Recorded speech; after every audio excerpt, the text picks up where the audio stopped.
Yankees where they could take the next step. He didn't have a good first season with the Yankees last year. Carlos Rodon has looked great so far, reporting early to Tampa, pitching with his teammates. You see his numbers from last year, Jack, but this is a guy they expect big things out of. Yeah, when you talk about bounce-back players, he needs to be one of them. So let's check out the Hyundai scouting report on Rodon, Michael, and he's an X-factor. To me, the one Yankee who needs to bounce back and have a rebound season more than anyone, it's this guy right here. 6-year, $162 million contract, was supposed to be a number 2. He wasn't. I think he needs to be more unpredictable. He said that at the end of last season. He's fastball slider, but he felt toward the end of last season that he was too predictable in what he was trying to do, and hitters were detecting that. How do you become more unpredictable? You incorporate that third pitch. He does have a curveball. He does have a changeup. Didn't throw them that much last year. He was fastball, slider 90% of the time. Pitching coach Matt Blake said he needs to incorporate that third pitch without losing the strength of his 2 best pitches. Take a look at the defense behind him. You've got Verdugo in left, Judge in center, Soto in right. The infield, it's Van Meter, Smith, Torres, and Rizzo. That's third to first. Narvaez behind the plate. And Carlos Rodon is on the mound. Clement's ready. Rodon's ready. Let's do it in Tampa. And the first pitch is a bit upstairs, and we are underway.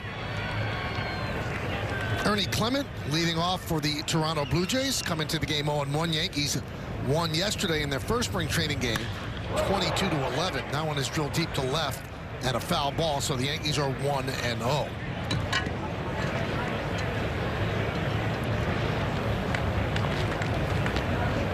"30 games last year." Clement obviously put up good numbers, but the shortstop for the Blue Jays, he's not starting in this one on a road game, is Bo Bichette. Blue Jays finished at 89-73, third in the American League East last year. They made the playoffs. They got swept out of the wild card. But all eyes on this left-hander in the second year of a 6-year deal that he signed with the Yankees. He started last year on the IL, played catch-up the whole way back. That one's popped up on the right side. Torres there, puts it away. 1 down. Take a look at the entire Blue Jays lineup. We just saw Clement, Eduardo Escobar, free agent signing. Third baseman, he'll bat second. Kirk, the catcher. Then Vogelbach signed a minor league deal. Davis Schneider in left. Addison Barger in right. Martinez, Parmigiani, and Baroa, the bottom of the order for Toronto. Michael, when we talk about Rodon, we say to ourselves, who can he be? And that fastball right there is what the Yankees want him to feature a lot this year. In 21-22, 27-13, 2.67 ERA, led the majors in strikeouts per 9 with over 12. It's that fastball up in the zone that is one of his calling cards. He then has that hard-breaking slider. It might be a back foot slider. It might be a backdoor slider. But as I said, he wants to figure out a way to make the curveball and the changeup players as well. I'm curious to see what he does here, 0-2. Does he go right back to the slider, which is his money pitch? He goes fastball. 3 in a row. Escobar down on strikes, 2 down here in the top of the first inning. One more look at this. This is who Rodon can be. John Flaherty has talked about this, Michael. So used to working with Bob too much, yeah. Throw that fastball inside. He throws it up in the zone a lot. There's what batters did against his slider last year. It was almost unhittable in 21 and 22. Not as effective, especially with the strikeouts in 23. But spoke to Boone before spring training began. He watched some of Rodon's bullpen sessions. He said, different pitcher. You can tell he's leaner, and the Yankees are hoping he's meaner and more successful this year. And also he's going to need more velocity. And in the early going, when he was across the street at Himes, the minor league complex, he was being clocked at about 97. Last year, that wasn't happening. So that's a big weapon for him if that fastball is in the high 90s. That's 95 right there, 1-2.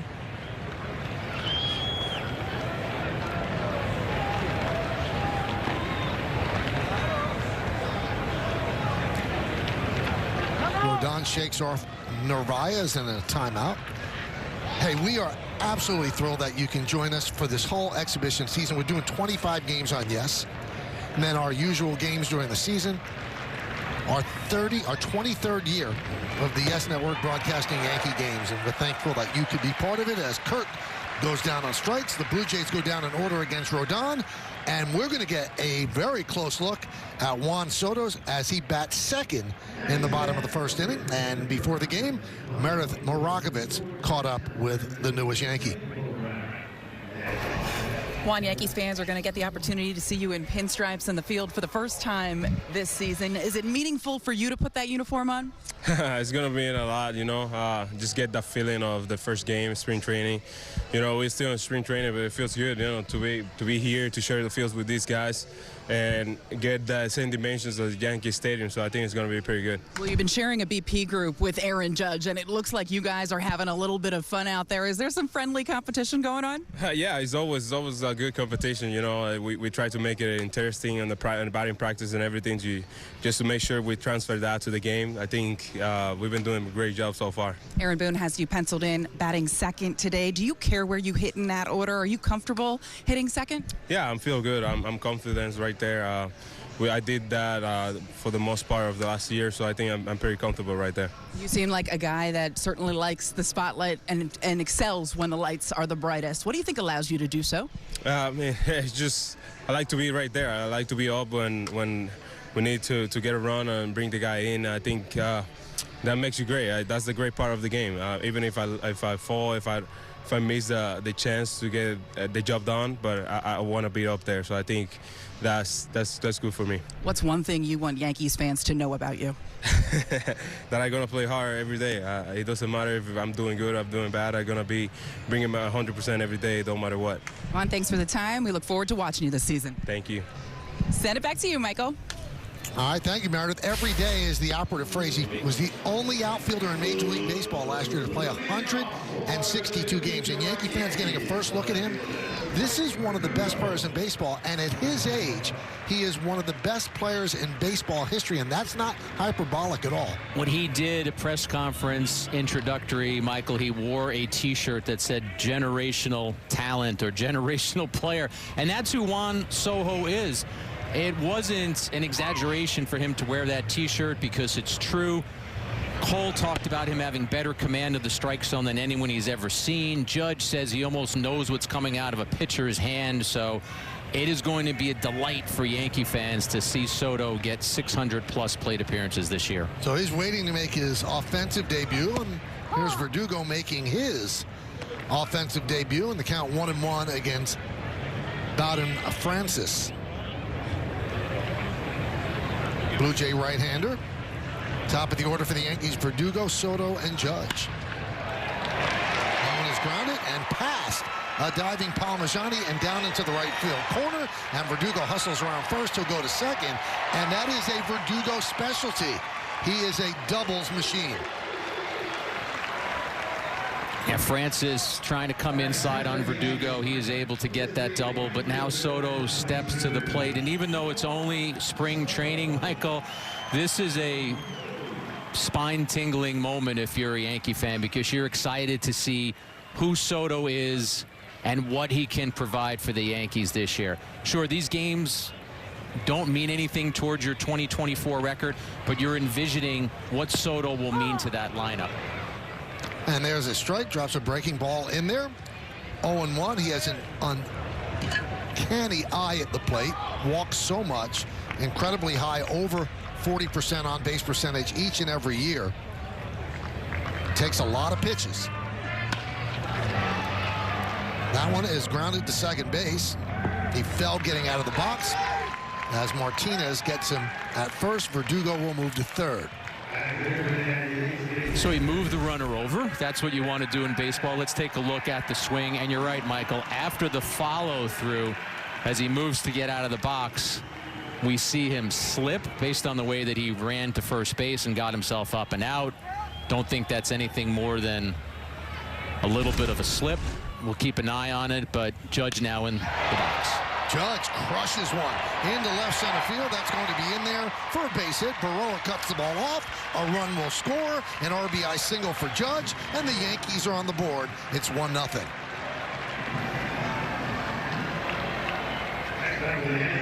Judge with the RBI single, but let's take a look back at that Soto at bat one more time, and it was a pitch up in the zone. He does slip on his back foot as he's getting out of the box, but does run all the way through. We'll keep an eye on him, and Meredith obviously will keep an eye on everything that is going on in Tampa in terms of Soto. But Yankees on the board quickly in 2024. Rizzo swings at the pitch way inside and fouls it away.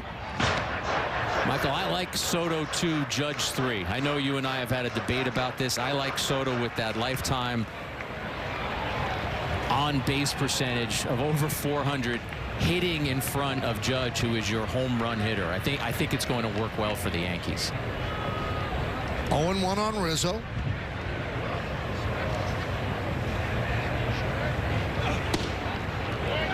Boy, the Yankees really missed Rizzo last year after he and Fernando Tatis Jr. ran into each other at first base, and he was obviously concussed. He did not make that known to the Yankees for quite a while, tried to play through it. You could see he was not the player that he had been previously. Had a good year up to that point, and then it was a lost season for him, and the Yankees feel that he feels he's all the way back.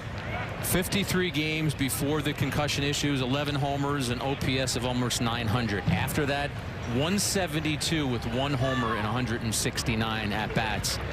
Rizzo later found out and admitted through some tests that his reaction time was just not what it should have been.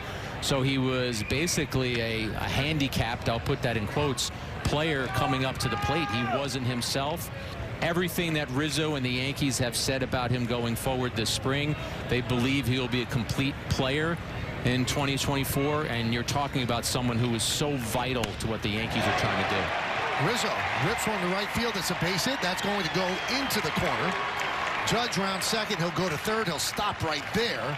And Rizzo picks himself up a double. Yankees have runners on second and third with 1 out. Good start for the Yankee offense right out of the box. And one more look at this. We see an off-speed pitch from Francis, and he's not fooling Rizzo at all. Rizzo is right on it. That's all about pitch recognition. It's early in spring training, but Rizzo clearly picking up on that. And there's Judge, 6'7", 282 pounds. He's cruising around to third. He knows this ballpark well. He knows he's easily going to be able to make third. Does dance off third a little bit as the Blue Jays were collecting the baseball, but the Yankees off to a quick start. Blue Jays bring the first baseman in as Torres fouls it back. Torres entering the final year before free agency. He's in great shape, has been working a lot during the offseason. Had a good year last year, 25 homers, 68 ribbies. And he does play all the time, 158 games for Gleyber Torres. Off-speed pitch, swung on and missed. Michael, every spring training we hear players say, I'm going to try and do this. I'm going to work on that. Gleyber Torres deserves credit because last spring training he talked about being more disciplined at the plate, and then we saw that throughout 2023. Had almost twice as many walks as he did in the previous season, 2022, and cut his strikeouts from 129 to under 100. What did he do? He was less aggressive in terms of chasing out of the zone. And you do that, you get better pitches to hit, or you get walks and you pass the baton to your teammates. Second and third, 1 man out. Yankees have 1 run in. 1-2. Yankees coming off a disappointing season when they were 82-80. They were 4th in the American League East, 19 games behind the Orioles. And they did not make the postseason after going 6 straight seasons. Ground ball, second base. That's going to get a run in. Martinez gobbles it up over the first. Scoring is Judge. Moving to third, Rizzo. And the Yankees lead 2-0. Here are the numbers on Francis last year, Michael. Pitching exclusively out of the bullpen. You see, he had a really solid year for the Blue Jays. Almost a strikeout per inning. The ERA is under 2. Our Hyundai pitchers scouting report tells you that as far as he is concerned, he's a 3-pitch pitcher. You're going to see fastball, slider, and curve. He's being built up. Even though he's been a bullpen guy, they're going to let him pitch a little deeper in spring because he was a starter in the minor leagues. And then it might be too early for this, Michael, but he's 6'5", so he's tall, and he's from Tallahassee. So that's my third point right there. You okay with that? You did a lot of work on that, let me tell you. I have a little thing to add to the scouting report as well. He's named after Bobby Bowden. That's cool. That should have been in my scouting report. Do you know what else? And I don't think he's doing it today. Last year, when he wears white cleats, white spikes, he took one of his kids, and I'm sure Charlie and Callie did this at some point. Basically, I think that might be, and I don't know if that's it. It was basically a splatter. It was just the child had just done some finger painting, and he turned that into his cleats. This one looked a little more artistic. Right in on the hands of Van Meter. Lofts one to right field. And Barger makes the play. So good. First inning for the Yankees. Yankees lead 2-0 as we go to the second inning. Carlos Rodon working easy. 1-2-3 in the first, ringing up a couple of strikeouts. Daniel Vogelbach digs in. See Vogelbach's numbers. Did that with the Mets last year. He will take a walk, that's for sure. Not this time as he grounds it to Smith. Flips it over. One away. Michael, revisiting the thought about what Rodon needs to do in terms of his repertoire this year. Make no mistake about it, he's a fastball slider pitcher. In his strong years in 21 and 22, he threw fastball slider more than 92% of the time. 21, he threw it about 86% of the time. He threw his changeup 12% of the time. So those pitches are going to be what gets him to where he wants to get to. But even pitching coach Matt Blake has talked about the importance of that third pitch and just how it gives batters something else to think about, something else to look for. That being said, when I raised the idea of a third pitch with Aaron Boone, he said, sure, that's a factor. But he has told Rodon, be yourself. Do whatever you have to do so that when you walk to the mound every 5 days, you feel that you're ready to produce. Fly ball down the left field line, giving chase Verdugo into the corner, but it's out of play. And give Rodon credit for being honest. He was asked to assess last year. He said, I wasn't very good. He might have had one of the worst endings to a season that a player could have. Gave up 8 runs in Kansas City, didn't retire a batter, turned his back on his pitching coach. He did tell reporters in Tampa that he left that start and he left that season in Kansas City when he drove away. But I got to think in the offseason, you're thinking about that for motivation to try and make sure you can be better in the next year. Yeah, talk about motivation. I've had so many people with the Yankees tell me getting punched in the face is an amazing bit of motivation, and he got punched in the face last year. This is a big-time pitcher. This is a guy who's put up amazing seasons for the Giants and the White Sox before he signed as a free agent, so that wasn't acceptable for him last year. And he's admitted it, the Yankees have admitted it, and what do? You go back to the drawing board and figure out how you can be better. That's a good pitch right there. That's some of what I think our colleague John Flaherty is talking about. Now that slider was down, but that was a good take by Snyder, and that's where you sometimes need to live. Oh, that was close. That's strike 3 that just wasn't called. Vic Carapaz is behind the plate. Mark Wegner, the crew chief at first. Laz Diaz at second. Ramon Ortiz at third. Yeah, one more look at that. I think it's a strike. Yes, he thought it was a little low.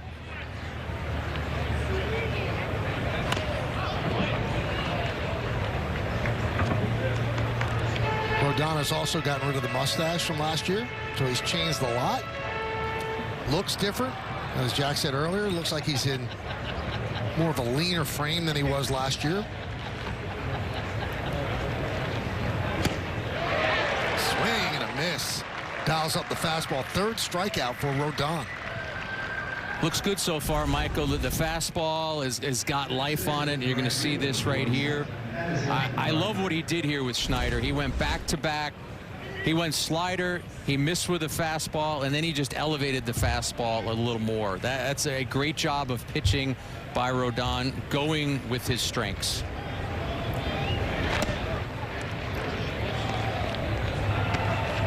That one was a little bit low, 1-0. In terms of being leaner, Michael, pitching coach Matt Blake said they wanted Rodon to improve his range of motion that allow him to access his delivery differently and have some more power behind everything that he was doing.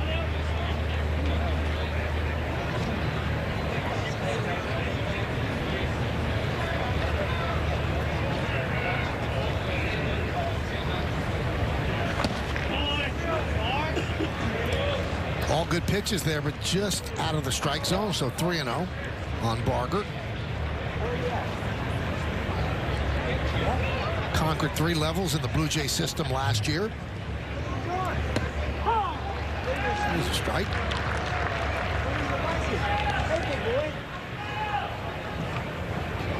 Rodon last year, arm barked first half, then the back became an issue. So he's kind of working uphill all season, trying to get back to his base point. But in good shape so far at the beginning of camp. Yeah, I think that forearm strain to start the season set him back, and then he felt like he was playing catch-up the rest of the way.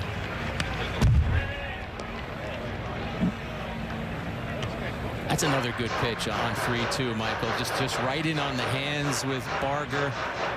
It's spring training. It's one outing. There's a long way to go. But for these first 28 pitches, if you're the Yankees, you're encouraged by what you've seen out of Rodon. Misses with the breaking ball upstairs, so the first base runner for the Blue Jays as Barger works a 2-out walk. And that brings up Martinez.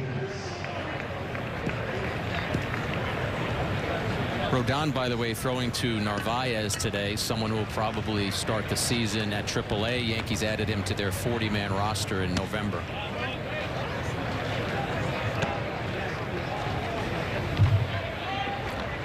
Mentioned the Yankees played yesterday in Lakeland. They won 22-10.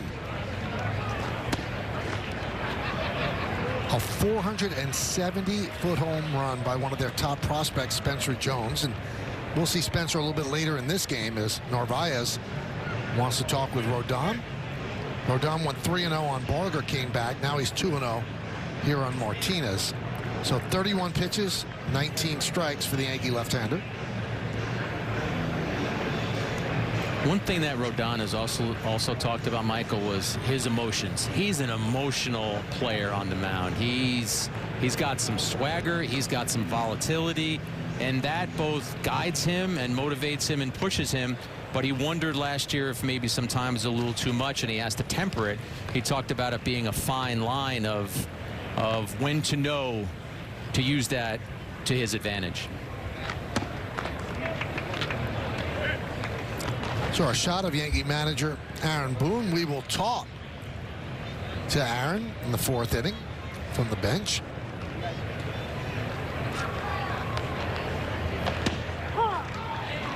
There's a strike.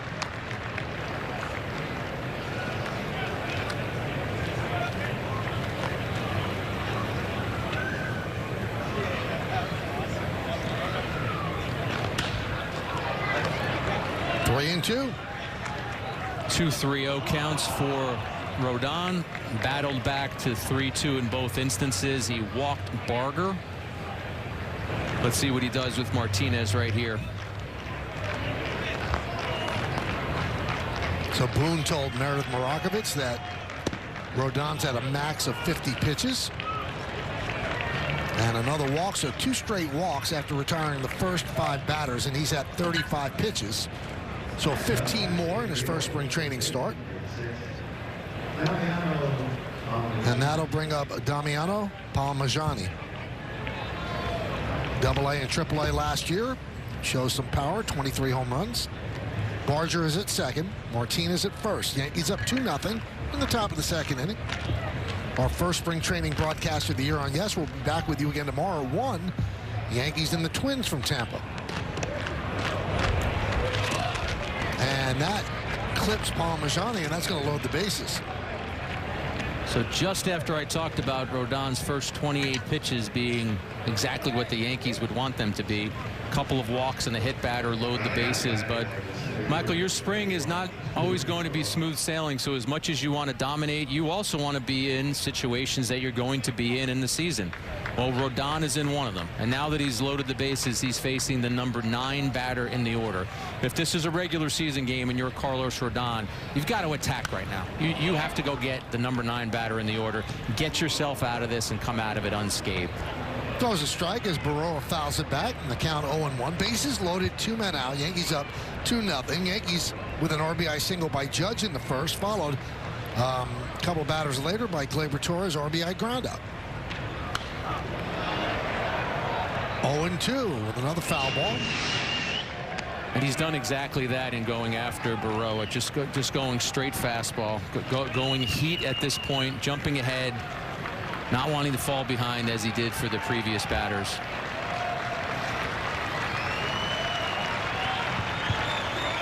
Barger at third, Martinez at second, Parmigiani is at first. Goes pretty high with the fastball, dialed it up to 95, 1-2. I think what we've seen some of this inning, a little bit of overthrowing with Rodon, missing high and outside in the zone. Swing and a miss. And he works out of trouble, picks up his fourth strikeout in 2 innings. Blue Jays leave the bases loaded. We go to the bottom of the second. Team the best in the majors, 421. Then you've got Rizzo, Torres, and Van Meter. And the shortstop, Kevin Smith, DH, JC Escarra, and Carlos Narvaez will catch. He's going to bat ninth. And here's Kevin Smith, who swings through the offering from Bowden Francis. Smith, born in East Greenbush, New York, Michael, went to Columbia High School, played at the University of Maryland. He was actually a 4th-round pick by these same Blue Jays in 2017. He's played 114 games at the major league level, 173 hitter, signed a minor league contract with the Yankees. His calling card is versatility. He can play different positions around the field. Mostly second base and shortstop in the majors, but he also can play second. He can play the 2 corner spots in the outfield.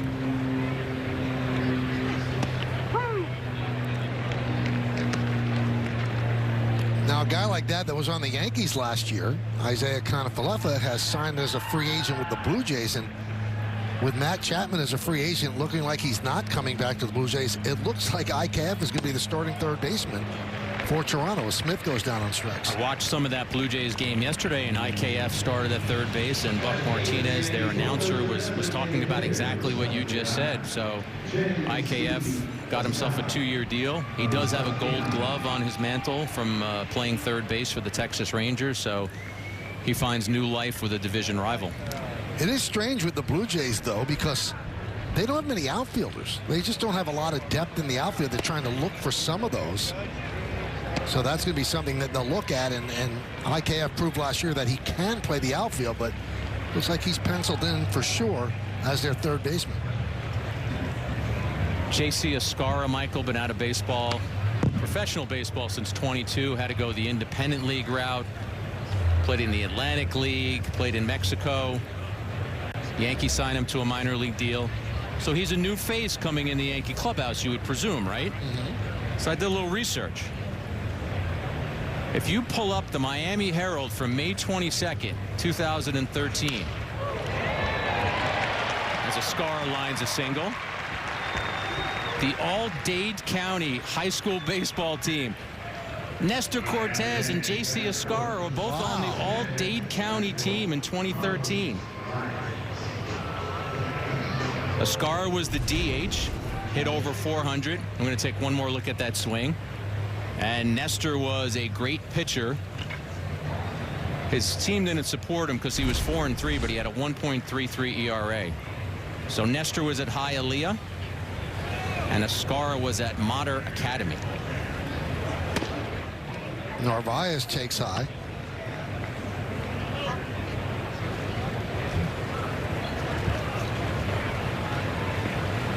That's a pretty bad record for a 1.3-something ERA. I don't think the Hialeah kid got much offensive support that year, because the year before he was 8-0 or 8-1. I've got the numbers here somewhere. Now you're challenging me. The year before he was 8-0 with a 1.51. Well, he's certainly one of the pitchers the Yankees are depending to make a turnaround from last year. He and Rodon are so key to what they're trying to do this year. Yankees did add another arm out of the free agent market, Marcus Stroman. So they've got their starting five, but they traded away a lot of their pitching depth to get Juan Soto. And they would do it again. Hal Steinbrenner said that to Meredith and other reporters in Tampa when that situation presents itself and you can get Juan Soto and the package of players that the Padres want is, and I put agreeable in quotes because there are some players the Yankees would have not wanted to trade. Probably didn't want to give up King, probably didn't want to give up Thorpe, but when you can get Juan Soto, that's a trade you make 10 times out of 10. I mean, the Yankees made that deal fairly early, but it was delayed for a while because they tried so many different permutations of that deal so that they did not have to include Michael King, but the Padres insisted on King. And finally, the Yankees, knowing that they had to reboot their offense, they wanted Soto so badly that, okay, they included King. Here's Verdugo, doubled in his first at-bat, and came around to score, pitch up and away. And King will get a chance to be in that Padres rotation. Higashioka is going to get a lot of time in San Diego.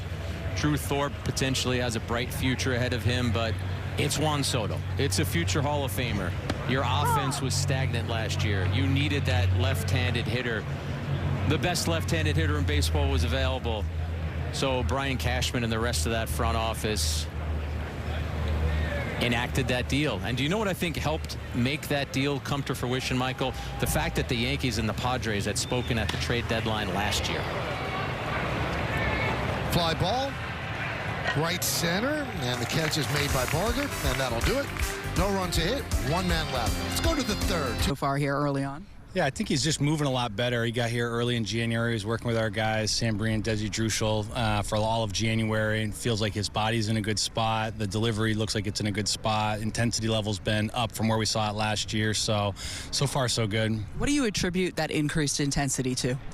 I think we know each other better. We kind of know what we were looking for coming into camp this year. I think he spent a lot of time just getting his body in shape ahead of schedule, maybe push the throwing program a little bit up this year just to make sure we were in a good spot delivery-wise.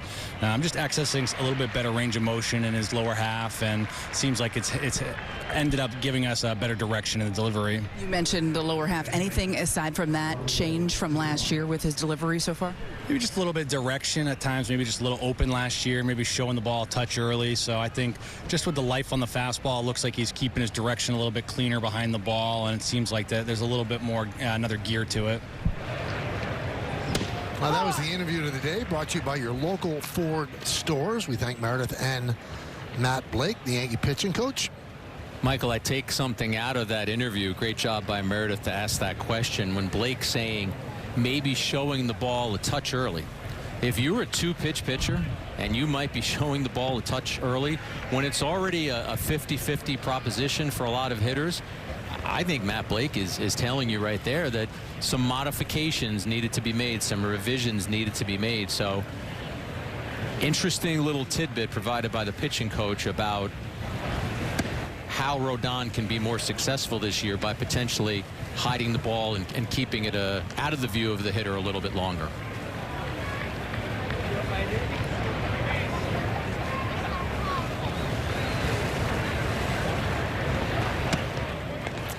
You know, so many struggles for so many pitchers are manifestations of tipping.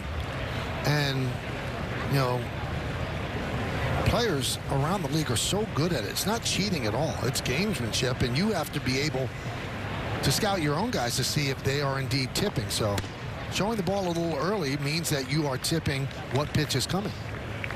Our colleague David Cohn told me about how he tipped when he was with the Mets. Told me that Dwight Gooden was tipping, and batters still couldn't hit him, but he was tipping. So every pitcher at some point goes through it. And another strikeout for Rodon on the fastball. Whether it's tipping, Michael, or a tell, or just showing something early, you don't want it to happen. You want this to happen. You want to be able to power your fastball by a hitter in a spot like that. And Rodon able to do that against Escobar. All right, so 47 pitches for Rodon. They want to hold them to 50. Let's see if they keep it to exactly 50. Here's Kirk with 2 outs in the third. High fly ball, deep left field. Going back for Verdugo, turning, looking, see ya. A home run for Kirk. The Blue Jays are on the board. It's 2-1 Yanks. Yeah, Kirk jumps on that first pitch fastball. He had a down year for the Blue Jays last year. And when Moreno, who was traded to the Diamondbacks, had the year that he had, a lot of spotlight on those Blue Jays catchers, and there's your answer, Michael. After the home run, Boone is going to go to the bullpen. So again, they wanted him at 50. They'll take 48 out of him. He had some struggles in the second, worked out of it, gave up a home run to Kirk. It's 2-1. We'll be back in a moment. Now the Yankees bring in the lefty Josh Maciejewski to a first pitch fastball up and in to Vogelbach, so it's 1-0. 2-1 Yankees lead. We're in the third. Rodon goes 2 2/3. There's a strike. Maciejewski's numbers last year, Michael, at 3 levels. You see averaging more than a strikeout an inning, slightly more. Good strikeout to walk ratio. Opponent's batting average against is good. You can see 6'3", and the way he kind of slings the ball behind him hides it from the hitter. Good left-on-left matchup here, I would imagine, for the Yankees.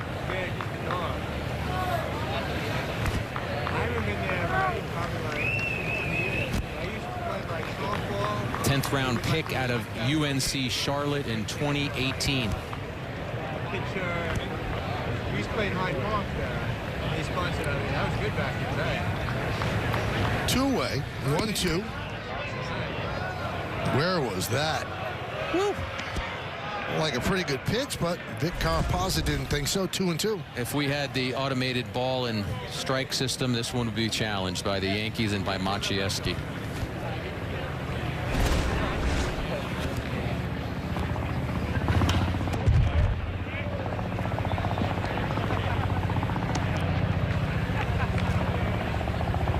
Vogelbach trying to make the Blue Jays.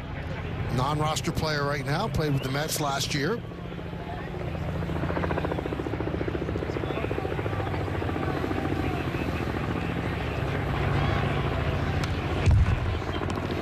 Before Maciejewski even threw a pitch, Michael, and I have to admit I had not seen him pitch at AAA last year. He looks like a guy who would describe as a crafty lefty, right? And that's exactly what we're seeing.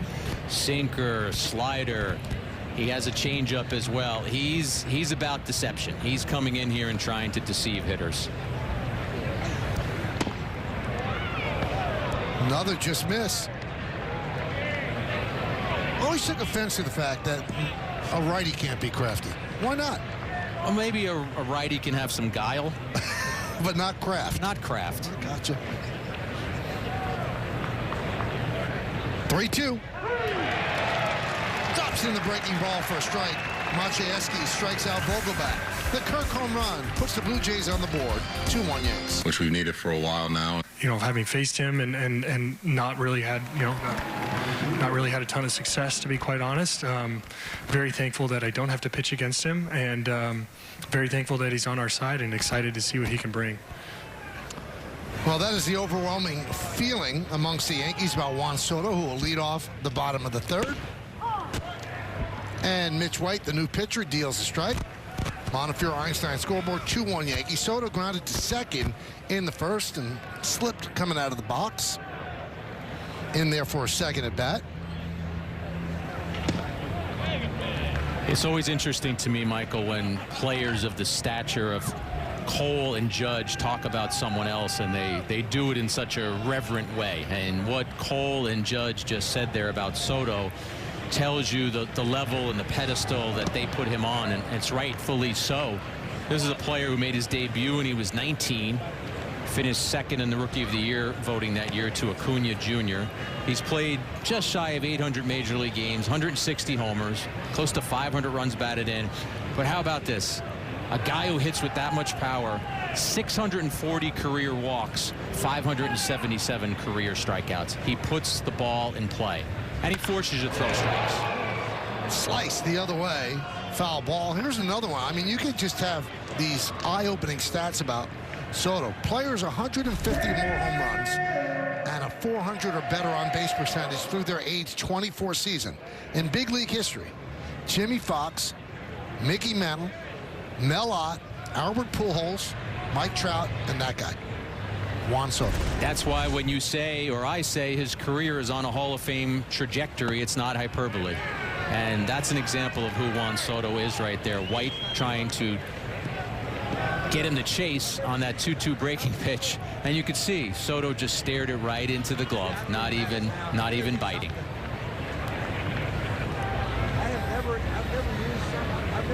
3-2. Missed outside. Soto works a walk.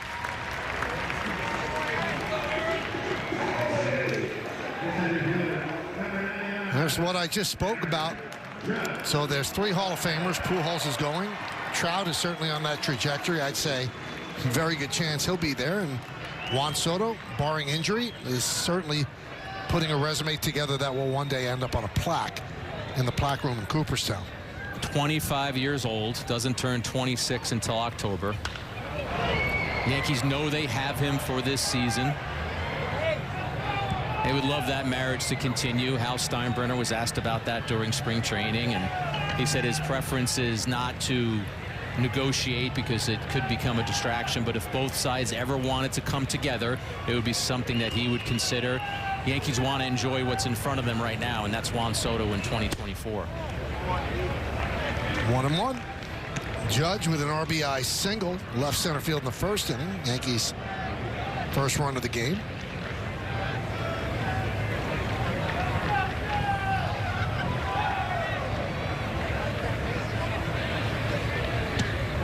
So we give you those incredible numbers across the board for Soto, and he's only the second player in Major League history with those numbers that was traded before the age of 25. The other one, Babe Ruth. Wow. That one is ripped to left field. It's a base hit. Cutting over Snyder, cut the ball off in the gap. As Soto moves to third. It's a double for Judge, second and third, nobody out. So why do you hit Juan Soto in front of Aaron Judge? Because he's going to get on base a lot, and things like this are going to happen. Sometimes they're going to sail over the fence. Sometimes they're going to sail into the outfield and find some green grass. That looked like a backup breaking pitch from White in on the hands. Judge stays back on it, drives it to left field. Soto cruises his way into third with nobody out. He's going to stay there, and the Yankees have the makings of another rally. Rizzo takes upstairs. Escobar is about even with the bag at third. Everybody else back, so a ground ball gets a run in. Soto at third, Judge at second. Nobody out. Ground ball, second base. Grabbed there by Martinez. Over to first. Run scores, and Judge moves to third. Yankees lead 3-1. We're 3 innings into the spring training season, Michael. Long way to go.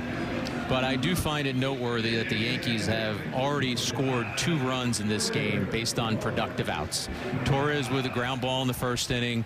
Rizzo with a ground ball right there. It might not seem like much, but you have to take what the opposition is giving you, and the Yankees have done that a couple of times. Infield is in for Gleyber Torres with a runner on third. That one's popped up. Kirk gives a look, but it's in the seats. Michael, have you checked out any of Gleyber Torres' YouTube show, The Gley Way? I have seen highlights of it. I have too. I don't know if I'd sat down and watched an entire episode, but there was one clip where he was in the cage with Aaron Judge, and just the two of them talking hitting and the style of baseball bat that they used. I found it very interesting.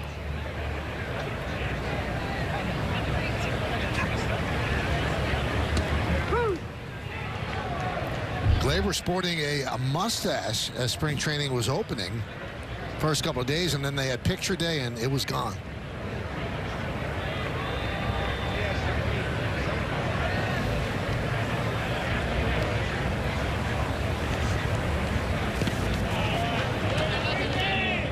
Gets away from Kirk. Meredith, you have more information about that mustache situation. Well, Michael, you couldn't help but notice it as soon as he walked into the clubhouse. There's actually a picture with him and Nestor Cortez calling themselves Mario and Luigi. Hey, whatever works, right? And I asked him about it. Why did you decide to grow the mustache? And he said, well, Wells has one. Other guys have had them throughout the years. He thought he should have one of those Yankee mustaches. Now I said, does your wife like it? He said, my wife hates it. My son hates it. It's probably not going to be around that long. And the next day, it was gone, Michael, as you know. There's a fly ball that's going to get a run in as Judge scores standing. Sac fly for Torres, his second ribby of the game, and it's 4-1.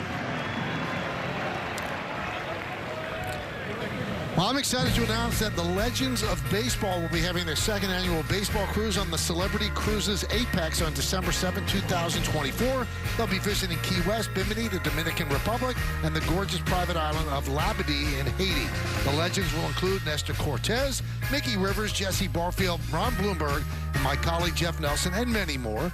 This exclusive cruise will include all meals, drinks, Wi-Fi, gratuities, and onboard entertainment, as well as your private autograph and photo sessions with all the legends. Staterooms are going fast, so please be sure to visit legendsofbaseballcruise.com to get all the details so you don't miss out on this once-in-a-lifetime opportunity.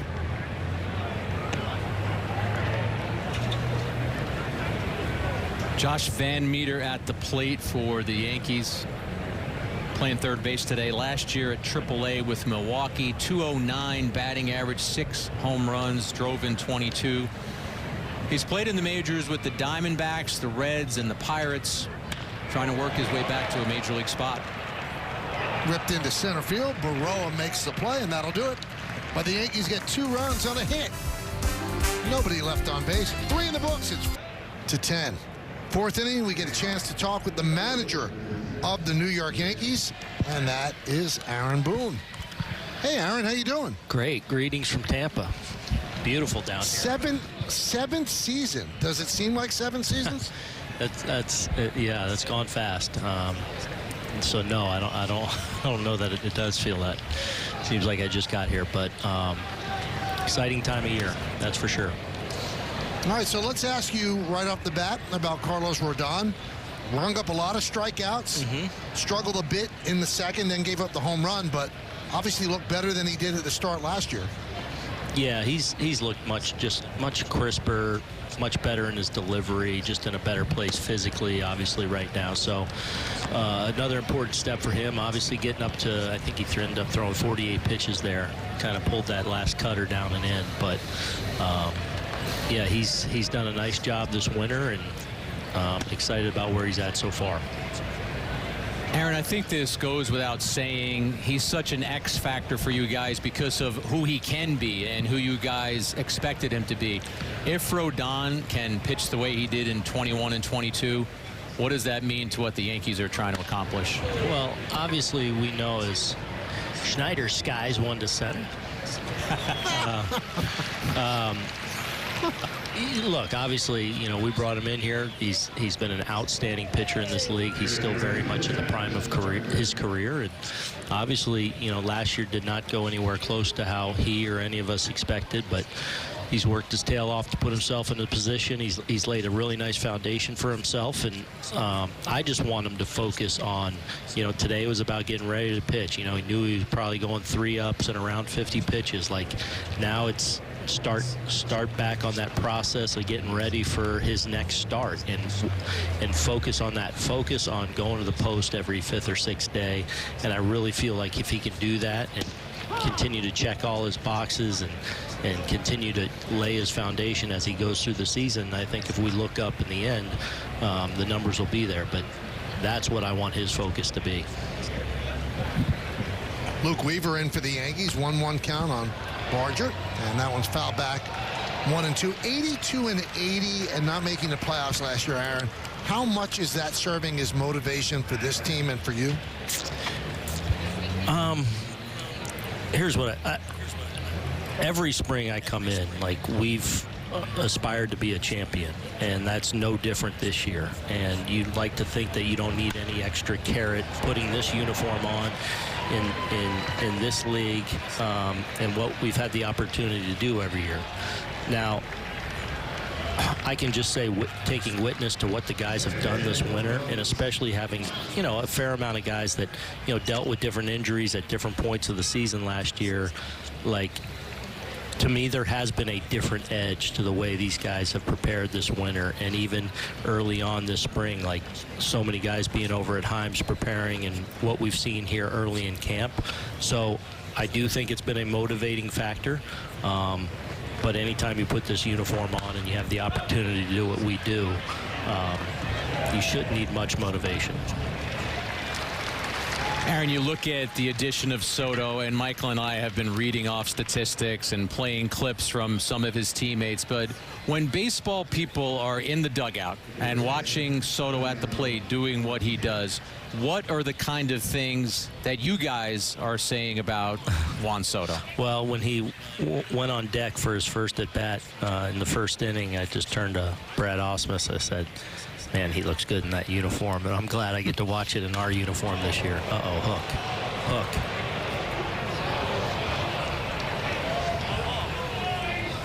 And hook.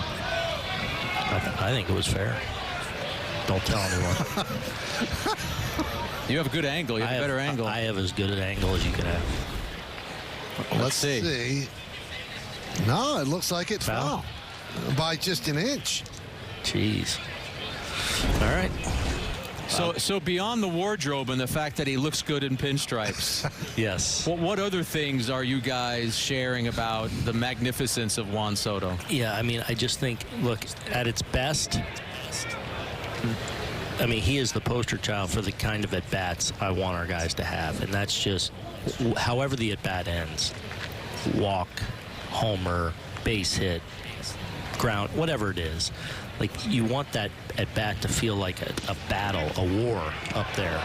And I feel like when we have been at our best at different times as an offense, that's been that feeling, that heaviness that a pitcher has to go through when they face us. And I think Juan embodies that as much as anyone in Major League Baseball. And, you know, in his first two at-bats here, you kind of see that. It's just like, man, he's obviously got such an amazing eye, but it feels like this ultimate battle, and you better execute if you're a pitcher pitching against him and hopefully us.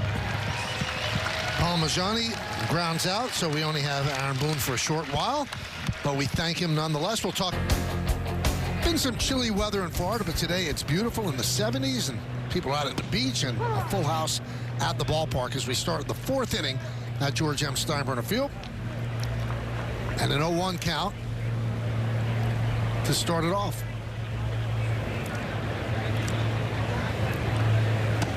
Trevor Richards, Blue Jays' third pitcher, 1-1. To Smith, you see his numbers. Last year, 56 games, 3 starts, 2-1, 4.95. A lot of strikeouts in 72 and 2/3 innings. Smith lost one to right field. Barger is there and puts it away.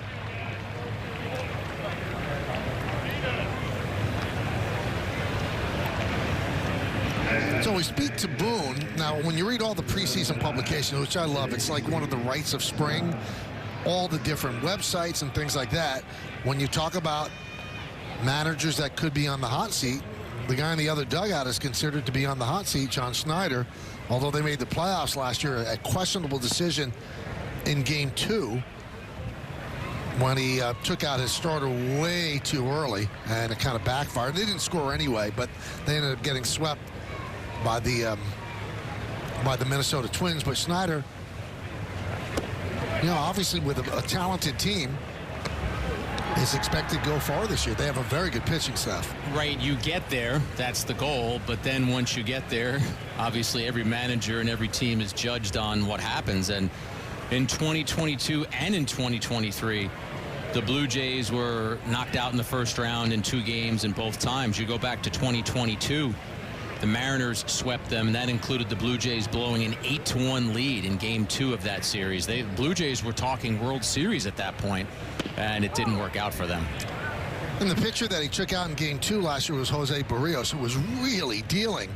And then after the game, John intimated that it was an organizational decision. And then the organization said, no, it was a manager's decision. So we'll see how that plays out in Toronto as Escara picks up his second base hit.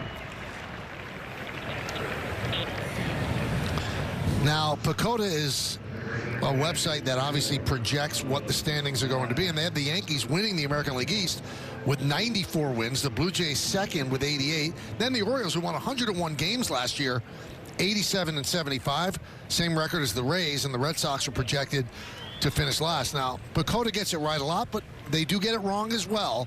You can't really project injuries or anything like that, but the Yankees projected to have the second best record by half game in the American League East, only the Astros projected to have more. I think that's very interesting, and if you're a Yankee fan, that's encouraging, but you said it best, Michael. The games aren't played on a computer. The games aren't played on paper.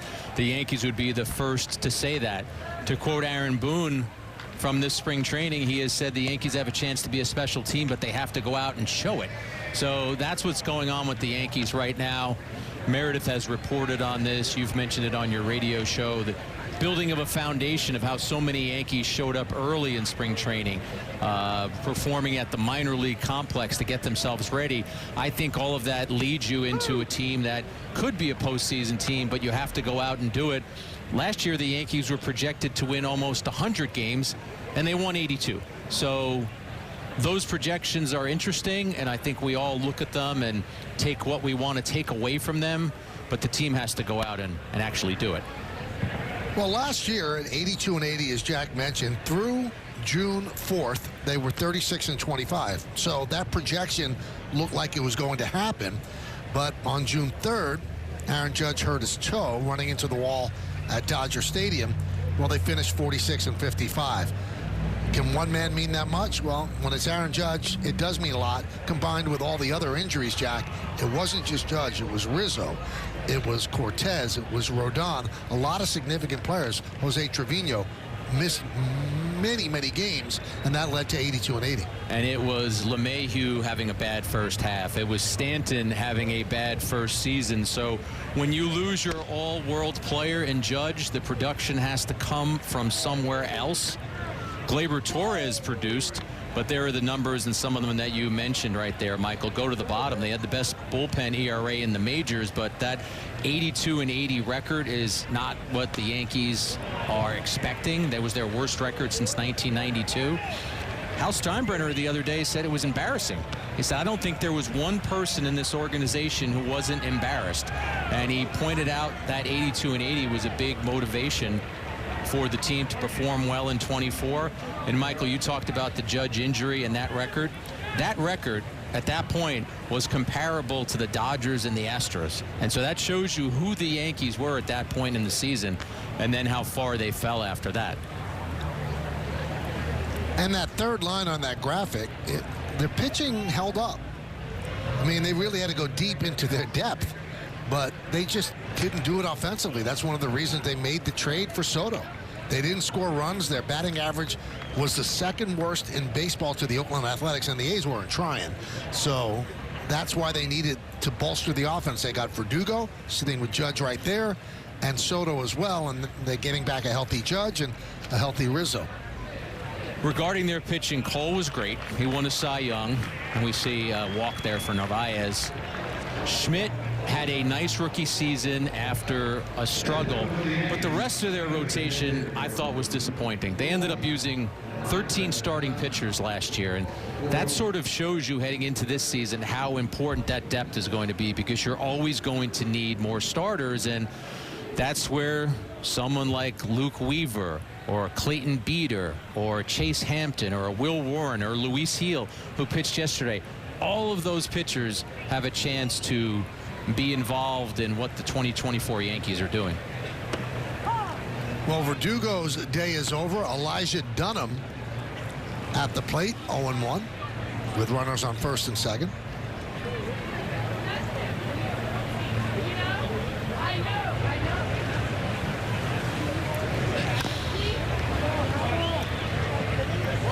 You know, despite their struggles, on August 11th, they were 4 games out of the playoff spot. But then they lost 9 straight games, which was their worst streak since 1982, and that's when they fell out of it, although they did battle in September and October, 17-11 in those 2 overlapping months, and that gave them their 31st straight winning season. They have not had a losing season since 1993. So that's the second longest streak in baseball history. The Yankees own the first streak, 39 straight winning seasons from 1926 to 1964. And what the Yankees are hoping that 2023 was not 1965, because that started a run of some bad years for the Yankees. They don't think that that's exactly what it's going to be. This team looks stout. They do, and I do believe this is a postseason team. We'll see how the season plays out. I think this is a team that will win 90-plus games. I think the addition of Soto is just so gargantuan to what they are trying to accomplish. Their offense needed help last year. They got that help in the form of Juan Soto. Here he goes up against Richards. And so far we've seen in his at-bats, as Aaron Boone said to us in the fourth inning, Michael, it's typical Juan Soto. He's going to make you throw strikes. He's going to hit the ball hard. He's going to dictate the at-bat. Ground ball to second in the first, a walk, and a run scored in the third. That one is hit to deep left center field. That ball is gone off the scoreboard. A 3-run home run for Juan Soto, and the Yankees lead 7-1.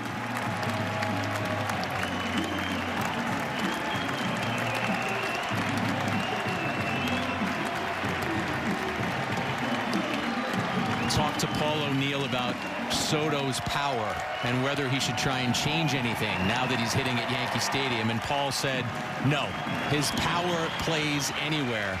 And that's an example of that. That ball off the bat of a left-handed hitter, Michael, off the scoreboard, you would think that was a righty like Aaron Judge torpedoing that off the scoreboard.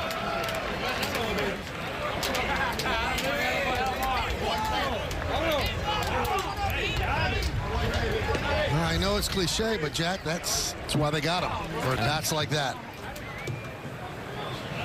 They're cliches for a reason.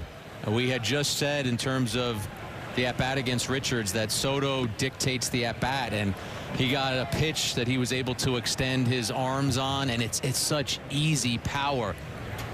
The ability to go the other way. Watching some video that was posted on social media this week during one live pitching session, he did the same thing, just hitting a ball so easy and so smoothly the other way. You know, one of the misconceptions is because he's a left-handed batter, he's going to take advantage of the short porch at the stadium. He's not a dead pull hitter. He does that a lot.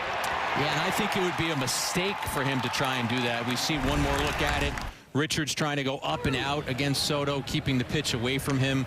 Soto making him pay for it. One more look at it. I mean, that's just a blast, and I'm not sure if those folks out there were expecting that today. They probably should have been, because that's who Soto is as a hitter.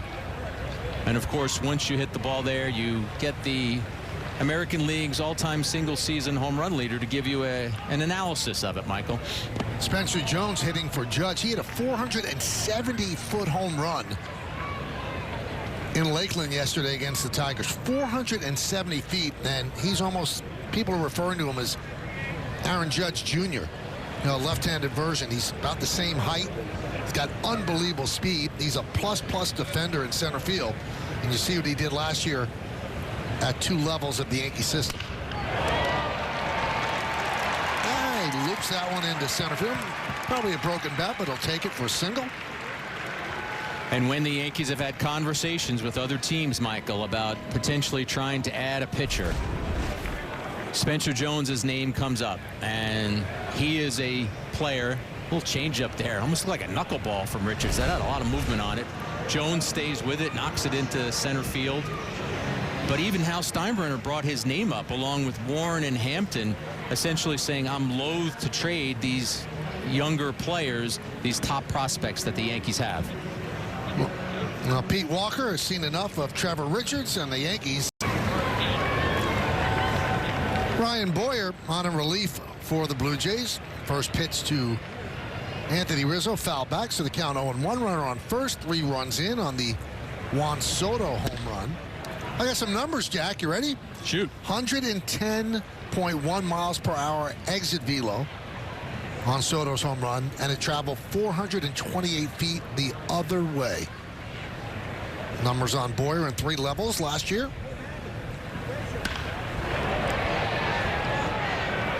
Punched out toward left field. On the run is Schneider, and he makes a nice backhand play on the dive. Loses his glasses, recovers, and that will do it.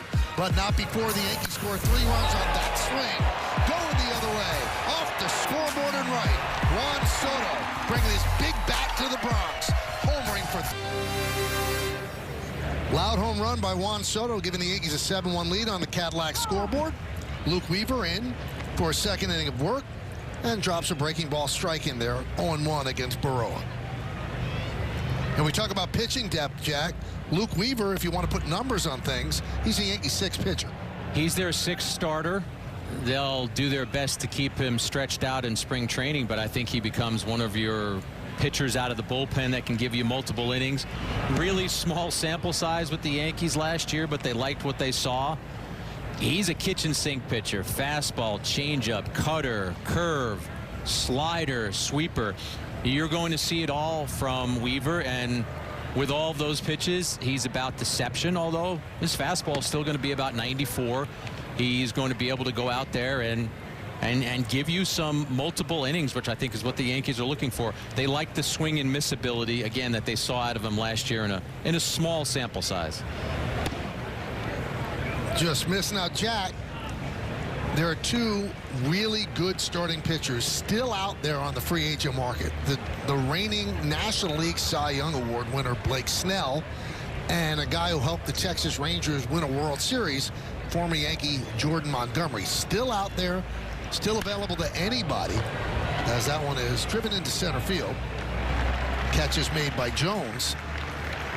And there are so many rumors out there. Could he be headed here? Could he be headed there? So many people float the Yankees that they're still in on a Snell. I know you're not just doing this game, you're working the phones between innings. What are you finding out about this? Well, Michael, I've been asking about those 2 free agents for the entire offseason, and the latest word that I got about them and any connection to the Yankees is very unlikely that you would see a Snell or a Montgomery coming to an agreement with the Yankees. Earlier in the offseason, the Yankees did have an offer out to Snell. They pivoted and moved on with the rest of their offseason. They added Marcus Stroman. So the likelihood of Snell or Montgomery being in a Yankee uniform, very remote. I think you look at the fact that their agent is Scott Boras, and he has to do his job. Of course, he's going to make phone calls to teams. Now, if the agent is initiating the phone call, you could then turn around and say that there was a discussion. But if the agent initiating the phone call and there isn't any traction going forward, that's telling you that a potential deal is unlikely. Now, there was some movement with, they're calling them the Boris 5, as Cody Bellinger signed a 3-year, $80 million deal with the Cubs, who he was with last year. But there's opt-outs after the first and second year. That was a lot less than what was floated out there that they were looking for Bellinger. You wonder if the price for those pitchers is going to go down, too. Every player is different. Every negotiation is different. But, Michael, I think you hit on something very important. If that's the path that Cody Bellinger went down, you do wonder if it's the path that someone like Blake Snell ends up going down, where you accept that version of a pillow contract and it's 3 years for X, but you do have the opt-outs after the first and second year, as reports are saying that Bellinger has, and that buys you the opportunity to be a free agent again next year. There's a lot to like about Snell as a pitcher. You mentioned it, 2-time Cy Young Award winner. A lot of dominance out of him last season. He also led the major leagues in walks. He's also a pitcher who is going to give you a shade above 5 innings per start. And in terms of durability, if you're paying someone $30+ million a year, you want someone like a Garrett Cole, who you know is going to give you close to 7 innings, who's going to give you those 200 innings a year. As we see the ground out there, Escobar to first base. I'm not sure Snell is that pitcher, and I think that's some of what he and his representatives have run into this offseason.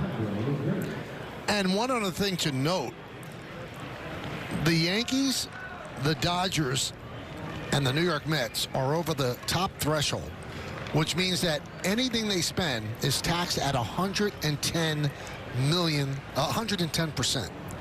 So if you sign, let's throw a number out there, Snell for $30 million a year, you're essentially paying $63 million for that player. So you have to judge, is that worth it? We'll talk about it more when we get back. And obviously, we will be there and be all over it. Bottom of the 5th inning at Steinbrenner Field. Durbin at the plate. against Cook. Pitches high, 1-0. Connor Cook, 5th pitcher by the Blue Jays. Michael, buttoning up the Snell discussion, and I'm glad you brought up the tax issues, because Hal Steinbrenner brought them up when he spoke to reporters this week. He said that he will consider anything that Brian Cashman and his crew, his staff, bring to him, but he did mention where the Yankees are in terms of luxury tax position. And you're right, if you consider someone like Snell a $30 million pitcher and he can contribute to you at that level, do you consider him a $63 million pitcher? That's a lot more difficult to swallow. So I think in terms of improving, the Yankees are always trying to do that, and they're always looking. I don't believe that you'll end up seeing them looking too deep into Snell and Montgomery. There's a strike. 2-2. Interesting about the Blue Jays, we talk about starters. They had 4 starters last year who made 30 or more starts. That is a manager and a pitching coach's dream. And the Blue Jays had that in Bassett, Barrios, Gausman, and Kikuchi. What is Mattingly doing with the beard? Talk to me, Jack. I knew my point was going to die as soon as we went to the beard. I'm telling you. I know the beard is bothering you. You can text Donnie. I mean, Donnie and I are the same age. I mean, he makes himself look so old with that. Come on, Donnie. And he doesn't look old. No, he looks really young. He's a very hip guy, yes. I've got to talk to him and see what it's all about. I think you and O'Neill, maybe get Coney in the mix. I don't know. I'm staying out of this one. I'm going to let you fight that fight. Yeah, I'm willing to fight that fight for Don Mattingly. Now, I wouldn't say most, but many days in spring training, they split the squads and they play in other places. And Meredith, there's another game going on. Why don't you give us the update on that, and also about Mattingly's beard, if you would? Yeah, let's get to that first, because we'll put a bow on that. He's already been talked to by some former Yankees. Tino Martinez is in attendance today, as is Bernie Williams, and they saw Mattingly at the cage and came right over to him, of course, saying hello, catching up. But that beard was certainly topic of conversation. And Michael, I have a feeling they're on your side. They're not sure why he did it. As far as the split squad is concerned, the Yankees are in Philadelphia, in Clearwater as well, playing the Phillies. They're losing there 4-0. Marcus Stroman, though, saw his first action as a Yankee. He went 2 1/3, allowed 2 earned runs on 4 hits, threw 52 pitches. Also notable, Ron Marinaccio threw in that one. He's a guy that could be a valuable piece of the bullpen. When I spoke to Marinaccio earlier this spring, he had said last year he just felt like he could never fully get healthy and get in a rhythm, and is in a much better place coming into this spring and into this season. As far as here at GMS in the backfield, field 2, Garrett Cole was throwing a live session, 3 ups for him. Ian Hamilton threw as well. Jose Trevino was over there hitting. Michael, you noted that his season ended early due to wrist surgery. His wrist is completely healed. He did tweak his calf a little bit prior to report day, but he's doing all baseball activity and he's expecting to hopefully get in some games next week. He said that little calf tweak, maybe it was a good thing because he was so fired up to get back out there. Maybe he was pushing it a little bit too far, but certainly someone that the Yankees are counting on at the catcher position. And we have the game tomorrow, and it looks like DJ LeMahieu's going to see action, Giancarlo Stanton, and most likely Juan Soto will play again. Well, I mean, you want to see more of Soto, Meredith.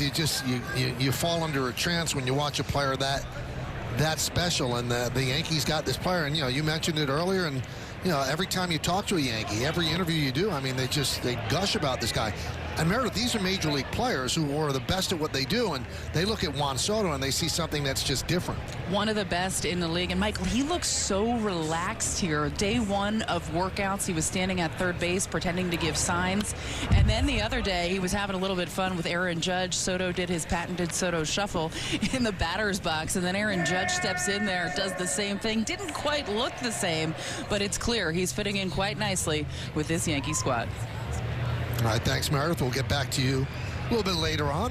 1-2 count on the Josh Van Meter. 7-1 Yankees. 2-2.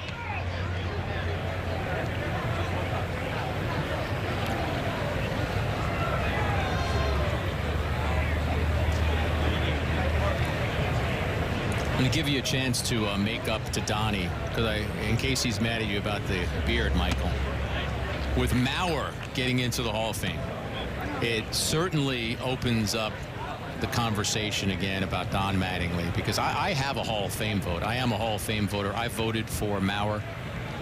But if you compare Mauer's career, including being a shooting star whose career stagnated because of injury and he had to move position, there's a lot of similarities between Mauer and Mattingly. Well, then I've got to ask you the obvious question. You voted for Mauer. Did you vote for Mattingly? I was working at the New York Times at that point, and they had restricted the ability of their writers to vote. So at that point, I did not have a vote. And those are some glossy numbers, more than 2,100 hits. I think the thing with Mattingly, Michael, as shocking as this is, I think the Gold Gloves almost get ignored. I think people don't talk about that enough. Check swing. Did he go? Yes, he did. Van Meter down on strikes. I think the same thing with Keith Hernandez. Another guy that would be right on the precipice of being a Hall of Famer. But, you know, you look at Mauer and another Minnesota Twin. If you look at the numbers of Kirby Puckett, who did win 2 World Series. Now, Mauer did not. He won 2 World Series. Donnie never got to a World Series. But the numbers with Puckett and Mattingly are remarkably similar. I think the postseason heroics, as you said, are a big part of Puckett and his entry into the Hall of Fame. But it would have to be a veteran committee situation with Don Mattingly, and those are not easy. That's even trickier and more difficult than the regular voting by the writers. We'll see what the future holds, but obviously an illustrious career for Mattingly. Another Yankee captain will get a longer look with these veteran committees, and that's Thurman Munson. A lot of people think that there's a chance he could get in as well, but time will tell. 1-1 count on last year's first-round draft pick, George Lombard Jr., shortstop. His dad, a former big league player. And his father is the bench coach for the Tigers, who they... Oh, scratch that, Michael. Oh, Ben Rice, yeah. The scoreboard is indeed wrong. But George is in the game, so we'll tell you when he does come up.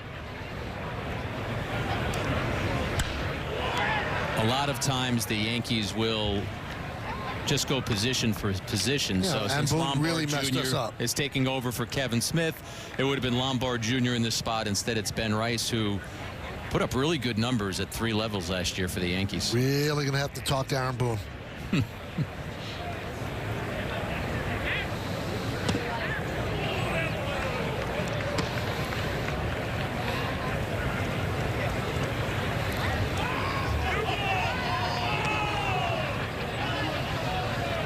You know, Mattingly has a new title this year with the Blue Jays. Not just the bench coach, he's the offensive coordinator. Wow. Yeah, offensive coordinator. So do you think he'll go with the option? Do you think he'll run the... Right out of the shotgun. Check swing did not go, according to Ramon Ortiz, 3-2.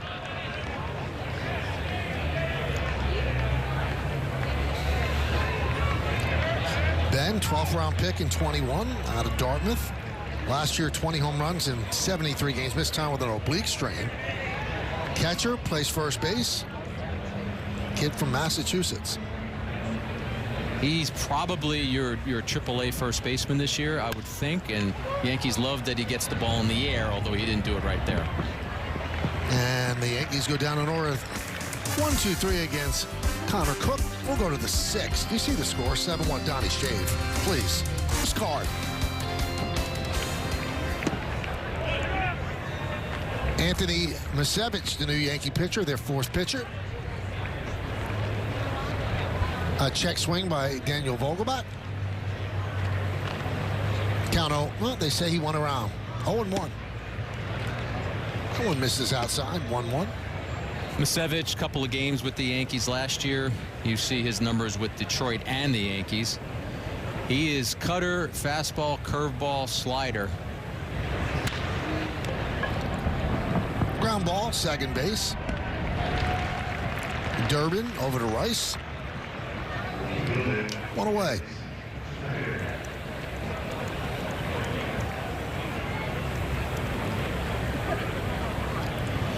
Tell me if you agree with me here, Michael. I always agree. I think there's 4 types of players in spring training. I think there are veterans who know they have their job locked up, so they're coming into spring training. And though everyone wants to have stats that matter, they're there really to get their work done. There are guys who are in that veteran or young position who are fighting for jobs, so the stats matter to them. There are minor leaguers or non-roster invitees who are kind of have a chance to make the roster, so they're fighting as well.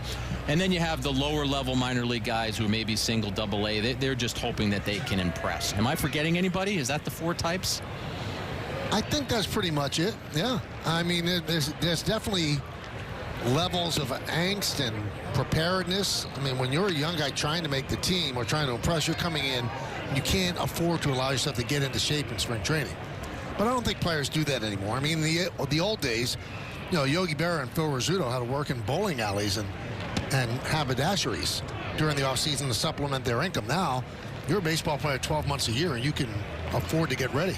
It really has changed. I had a conversation with Anthony Volpe's dad in the offseason. I want to say it was December.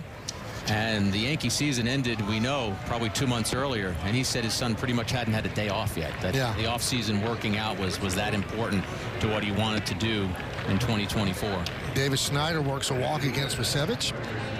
Time to check out today's injury report, brought to you by Montefiore Einstein, the official hospital of New York Yankees. Jason Dominguez slowly coming back from Tommy John surgery, expected to begin from hitting from the right side tomorrow. Jose Trevino, Meredith spoke about him. Lou Trevino, Tommy John recovery expected out until midseason.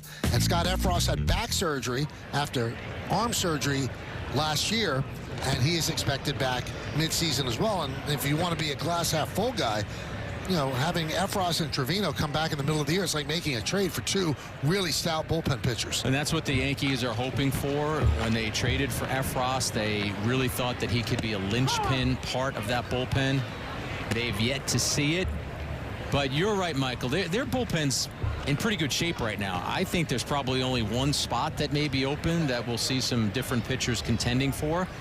But then if you can get Effross and Trevino, you're adding 2 quality arms. And one of the arms that the Yankees wanted to bring back, Wandy Peralta, he's now with the Padres.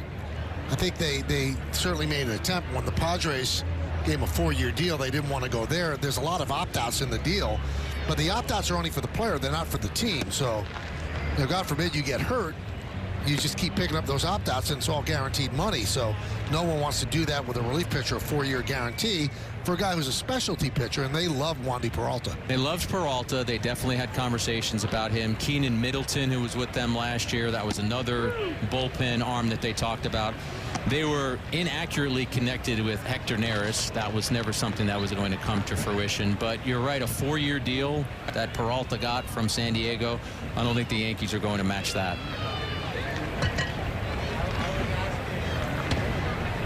Another guy the Yankees reportedly had some conversation with, Gio Urshela, but they could not guarantee him any kind of playing time. If no one gets hurt, there's not much playing time in that infield. And, you know, he was able to almost get a promise that you'd be the starting third baseman for the Tigers. So he signed there at a very reasonable price of $1.5 million. But again, that wasn't a case of being outbid, Jack. That was a case of, we can't say you're going to get 400 at-bats. Right, DJ LeMahieu is their third baseman. He's going to get the bulk of the at-bats. Right now, I would say that your bench looks like whoever you're deciding is the backup catcher. Let's say Wells, Grisham, Cabrera, and Peraza. So that's where the Yankees are looking at right now, with Peraza getting some of those at-bats moving around the infield. Good break on that breaking ball by Misevich as Martinez swings over the top, 0-1. Michael, real quickly, while Misevich is on the mound and you see the resetting of the Yankee defense there, we have to mention what he endured last year in late September, pitching against the Pirates in Pittsburgh. He's the Yankee hurler who had a line drive by the Pirates' Bay off his head. 100-mile-per-hour line drive off of his head. He was taken to the hospital. He went on the IL, concussion IL.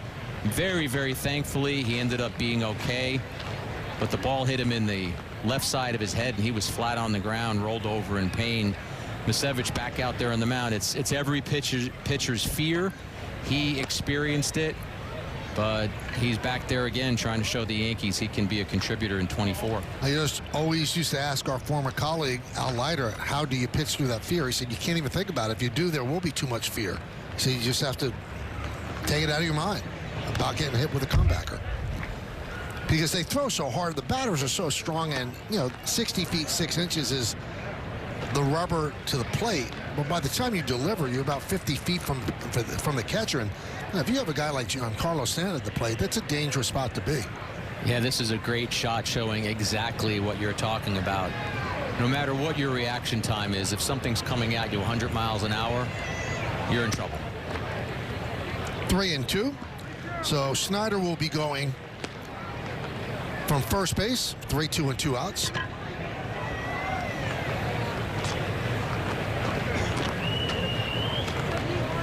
We're in the bottom, or top of the 6th, shall I say. 7-1 Yankees.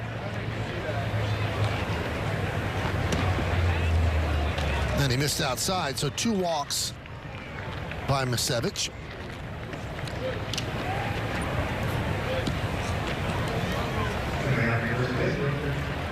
Hayden Yinger will be pitching for the Blue Jays in the bottom of the 6th inning.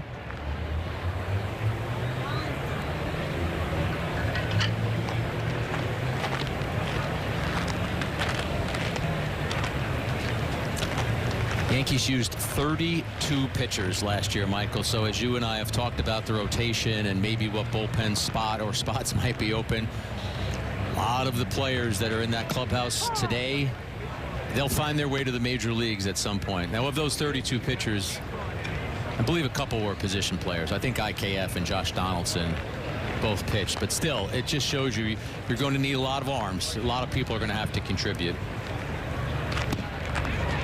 Well, Jack, the average team last year, the average team used 13 starting pitchers. Now, that's a little bit skewed because there's some openers in there as well. And there was an average of 41 starts by pitchers who were not in the team's top 5 in starts. So you're going to use a lot of arms. So think about that. A quarter of your season is going to be someone who, for the most part, is a 6th, 7th, or 8th starter. Yep. In some instances, there might have been someone who came in and was a hot shot at the minor league level and is better than a number 5. But you're going to need a lot of depth to get through a major league season.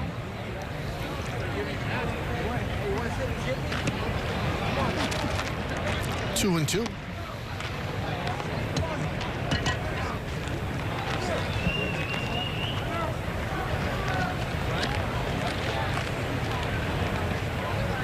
I'm shocked that it's his 3rd at bat, and the chicken parm connoisseur that you are, that you haven't done anything with his name. You have not done anything. I honor the name.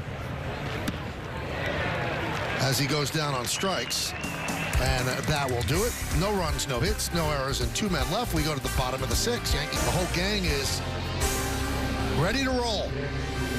Jack and I will be back tomorrow for the Yankees and the Twins. Hayden Yinger. That's his season in AAA last year, 54 games, 5 starts. More than a strikeout per inning. There was a strike. Michael, if I was still a baseball writer, a guy like J.C. Escarra is someone that one day I would go up to and would want to write a profile on him, because he turns 29 in April. To this point in his career, and you see his numbers in his last affiliate season, but to this point in his career, he's played 58 games at the AAA level. He's never played at the major league level, but he has continued to try and pursue this dream. And I always want to know the story behind the story. What motivates you? What drives you? What's keeping you going?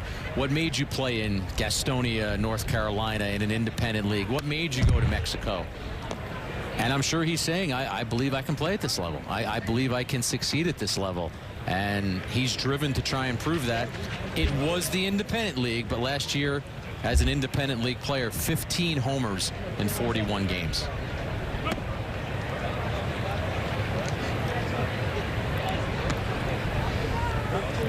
There are instances of players getting that chance in their 30s, but they are few and far between. So the odds are stacked against you after a certain age.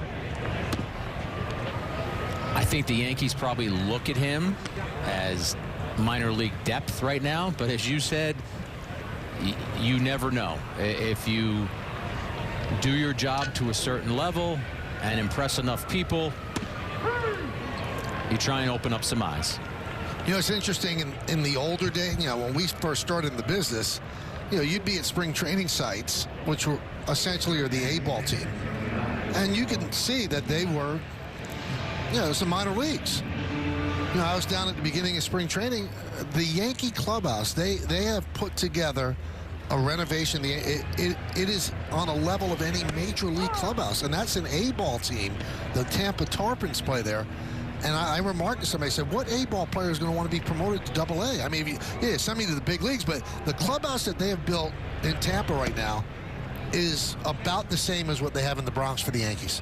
It's that good. What was the improvement that stood out to you the most? Yeah, I'm so silly about stuff like this. From the ceiling, they had the interlocking MY, you know, cut out lights, and it just you look like you're on a Yankee spaceship.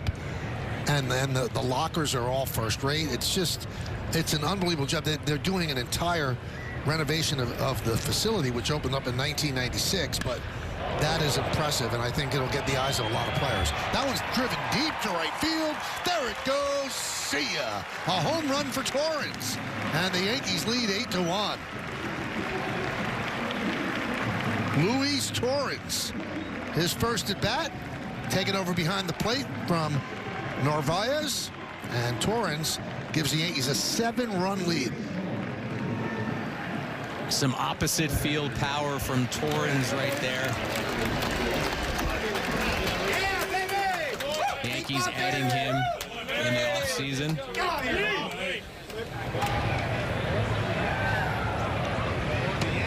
Actually started his career as a Yankee. They signed him way back in 2012. They lost him in the Rule 5 draft in 2017, but he's back now in the Yankee organization. Pitch to Dunham is inside. Yankees have a lot of catchers. Wells and Trevino, obviously Ben Rortvedt. We talked about Narvaez. Torrens in the mix as well. Torrens hit a home run yesterday in Lakeland as well. Get somebody to notice. That's what I was saying during Escar's at bat. That's what you're doing if you're Torrens. He's played at the major league level. Also caught the eye of the Yankees in terms of athleticism. He won their ping pong tournament. I bet you're good at ping pong. You seem like that type. I'm going to be honest. I have certain skills in life. I would not say ping pong is one of them. Really? Surprising. Pop-a-shot. I'll go head-to-head with someone in pop-a-shot. Heather Smith beat me in ping pong. One of our colleagues. Really? Heather Smith at one of our holiday parties. Mike Medvin, another colleague, crushed me. You have good hand-eye. Surprised. Slipping, Jack. I know. I'll go pop-a-shot. Strike 3. Dunham down looking.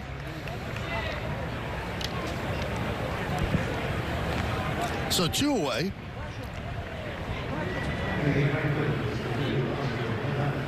Now this was the spot that Soto inhabited for the first 3 times. He was 0 for 1 with a walk and a booming opposite field home run. And now it's Oscar Gonzalez at the plate. What a debut for Soto. Terrific. What the Yankees are expecting from him, those quality at-bats. Obviously, you can't hit a home run every at-bat. Don't take me literally. But in terms of the at-bat quality, you could see it from day one that he is going to dictate at-bats. He is not going to chase. He is going to make pitchers throw strikes. And also, when pitchers are loath to walk you, they are going to throw pitches like the one Richards did, throwing something up and out, and Soto's going to crush it and take it out of the ballpark.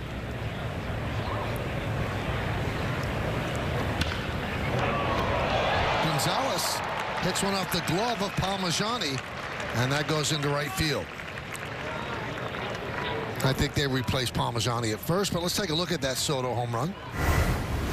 Yeah, we talk about Soto's ability, Michael, to go the other way, and it's just easy opposite field power. Richards trying to go out with that strike, and Soto turned it into a 428-foot bullet of a home run. And again, I mentioned this earlier. I talked to Paul O'Neill about when he came to Yankee Stadium. One more look at it. Just a majestic swing. You knew it. By the way, I talked to Paul O'Neill on my podcast, Yankees News and Views, and we talked about Juan Soto, and he did a great breakdown of Soto's stance, his swing. So check that out. But one of the things we talked about was, do you try and change your swing at Yankee Stadium? And did you try to do that, meaning O'Neill? And O'Neill said Mattingly came up to him when he first got traded to the Yankees and said, you're a line drive hitter. You hit to all fields. Don't change what you do at Yankee Stadium. Your swing will play here. And Paul said once Mattingly said it, he goes, that was gospel to me. 0-2 on Jones. Jones, loop single to center. He was 3 for 3 yesterday, including a 470-foot home run, one of the Yankees' top prospects.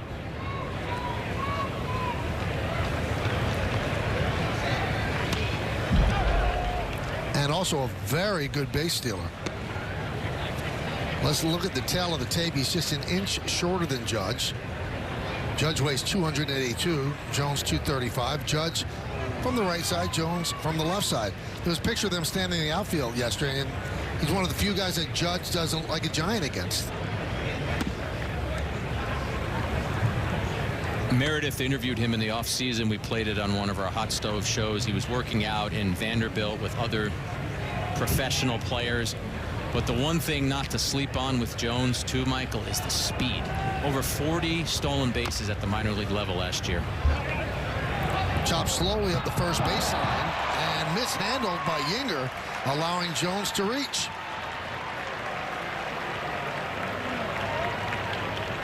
I'm not sure if the speed was a factor there. It might have been. I think Yinger obviously here is trying to get to the ball and sweep the tag before that ball was going to roll foul, because it was going to roll foul. And good job by Jones hustling down the line. You see that ball was curving foul, and Yinger can't handle it. That's got to be an E1. They give him a base hit, so he's 5 for 5. And a pitching change for the Blue Jays. First and second, 2 men out. We go to the pen. We'll come back. So the Blue Jays bring in their 7th pitcher. This is Andrew Bash.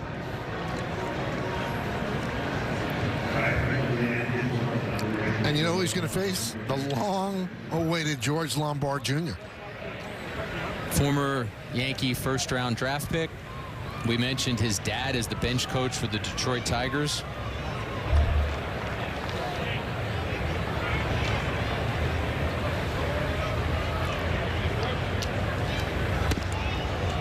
There's a lot of baseball to talk about with Lombard Jr. Bob, I did it twice. You know Michael, what? I just got to quit. It's a fine jar tomorrow. I'm telling you. But family history, not only his dad as the bench coach for the Tigers, his great-grandfather was the Harvard Business School dean for 41 years, and his grandmother was a civil rights activist who marched alongside Martin Luther King Jr. 1-1. So when you're telling the story of George Lombard Jr., you're going to tell a lot of baseball, but there's a lot of family accomplishments off the field as well. That's some interesting stuff, Paul. I love it. I look more like Coney than Paul, though. Paul's a... Oh, I get it, but I don't look anything like Lorenz. That's true. Yeah, you got me there. But you guys are similar in stature, size-wise, about as tall. Paul's 6'3", 225. Lorenz is not 6'4". No, he's not. And a walk to Lombard to load the bases.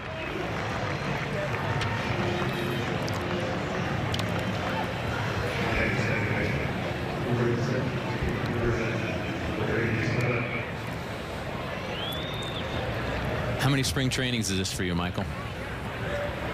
as a broadcaster is my 33rd, and then there was 5 years before that as a writer, so 38. How about you? 1991 was the first one, so 33.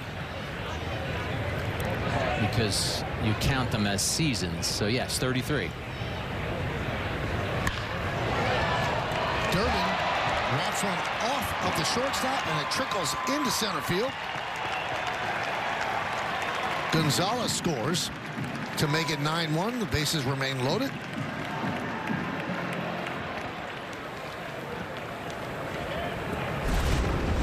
Well, the defense didn't pick up Bash. That has to be a play that has to be made.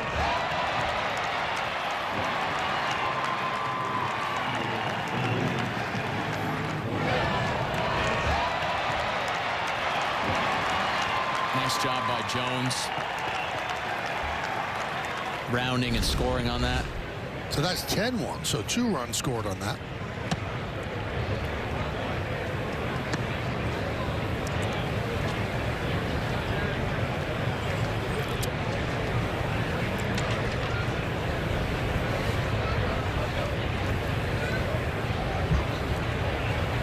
Here's Groshans. Wouldn't it have been great if his number was 11? Groshans 11. Oh, I love it. That's where we're going at this point, huh? All right. I love it. The fact that you had to explain that to me is almost as good as my Tallahassee for Francis.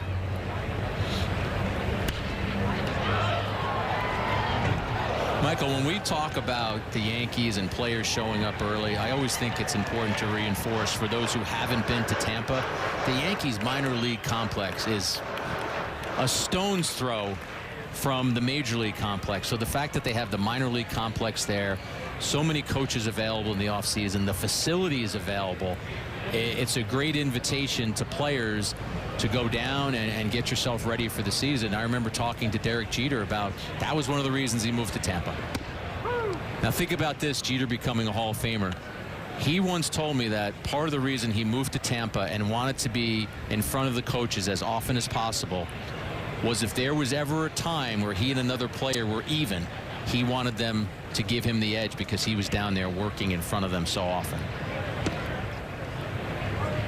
Along those lines, one of the reasons so many players come down is that Aaron Judge now makes his offseason home in Tampa. So he's there every single day. So if the captain is there every single day, then all of a sudden Carlos Rodon shows up at the beginning of January. A lot of the other players have places in Tampa as well for that reason. Runners go 3-2, fouled away. DJ LeMahieu had never spent as much time in Tampa as he did this offseason. Not in the lineup today, but Aaron Boone has talked about how explosive LeMahieu looks, and you could just see in his legs that he looks leaner. That toe injury that had stalled him, a thing of the past, and the Yankees are hoping for the second half LeMahieu, who had a .370 on base percentage. Swing and a miss. Groshans down on strikes, but the Yankees had 3 runs on 3 hits, 1 big error, and 2 men left. We go to the 7th. Of course, Meredith Marakovits has Juan Soto downstairs. Thanks, Michael. Juan, first time in pinstripes, and boy, did you impress already. A walk and a big home run. Were you trying to give Yankees fans a thrill this afternoon? I mean, it's great to be back and great to be part of this. I mean, it's a great team. It's a great feeling to be out there with the guys and enjoy the moment. Look, it's just spring training, but was there added excitement out there as names were announced and you're running out on the field? It's a great feeling. Like you say, it's still spring training, but it's a great feeling to get to know the fans and everything and how it's going to be up there in New York. Garrett Cole has talked about it. Aaron Boone has talked about it. How well you control the strike zone and how you see pitches out of pitchers' hands. What do you think makes you so good at that? I mean, I've been training since day one when I was in rookie ball. So my eyes and everything. And it's just been getting better and better every year. I think I've tried to improve it. Even until now, I'm still working on my strike zone every time I go to the cage. So that's how I do it, and that's how I keep training for the season. Do you have any personal goals here in 2024? I said it before. As I'm in an American League now, I want to I wanted to finish all 30 ballparks, to hit a homer in all 30 ballparks, and I'm missing like 6 or 7, so that's my goal for this year. Something tells me you have as good a chance as anyone of accomplishing that goal, Juan. You know, as far as spring training is concerned, how many at-bats do you feel like you need to be ready for the season? I really need as much as I can. I'm one of the guys that likes to take a lot of bats and take hacks every time. You know, everybody's different, but for me, I need as much as I can to, first of all, keep training my strike zone, and to get the power to get to up there in New York. Juan, thanks for the time. Thank you. Michael, back up to you. Thank you, Meredith, and thank you, Juan. I need that sweatshirt. I want Meredith to find out where Juan bought it. That's what I want. Wear that to the home opener underneath the suit. That's what you're going to go for? Yeah. It's a snazzy look. I think Juan can carry it off. I'm going to see if you can carry it off as well. Well, you sound somewhat dubious, as a hit by pitch with runners on first and second. Let's take a look at Soto's home run again. The Yankees are hoping this is the first of many, many home runs. Yeah, Garrett Richards knew, Soto knew, everyone in the Yankee dugout knew. And then the celebration ensues.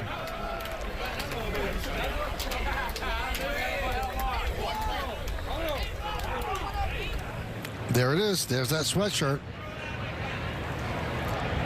It's really hard to wrap your mind around the fact he's just 25 years old. His numbers do not reflect a 25-year-old. There's some guys that get called up to the big leagues at 25. He's already won a world championship. And now the Yankees are hoping he adds another. I mean, Aaron Judge, who's going to hit behind him in the order, he made his major league debut when he was 24. So you're right, Soto being 25 at this point and having put up all of those numbers. The 946 OPS stands out. The 421 on base percentage stands out. All of those walks. And I love the answer that he gave to Meredith about the pitch recognition. And another hit batsman from Gerber. Just about that's the way he's trained himself from a young age, to know the strike zone, to be disciplined. Also interesting, you know, Meredith said, how many at-bats do you need? He goes, I need a lot. And you could see by the way the first 3 innings played out. You know, Verdugo had 2 at-bats. He did not come out for the third. He did not come out for the third inning. But Soto stayed in so that he could actually hit in the fourth. So Juan Soto, age 25, debuted in 2018. These are guys that are older than Soto. Adley Rutschman got to big leagues a couple of years ago.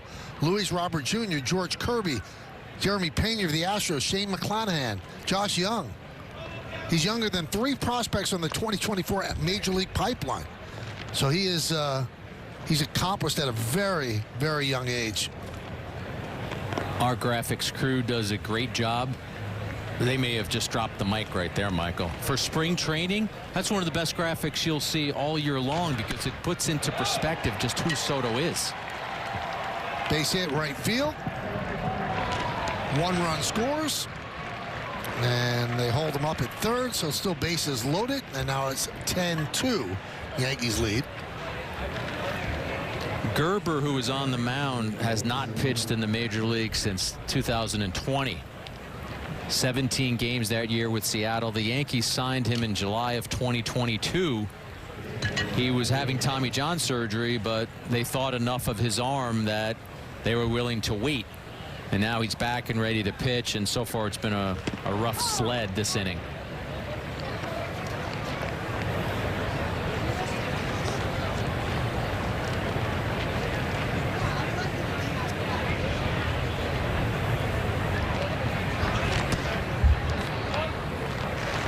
So Soto's age 25 season, right? It's his 7th big league season. Judge's age 25 season. That's when he won Rookie of the Year. Another way of putting it in perspective.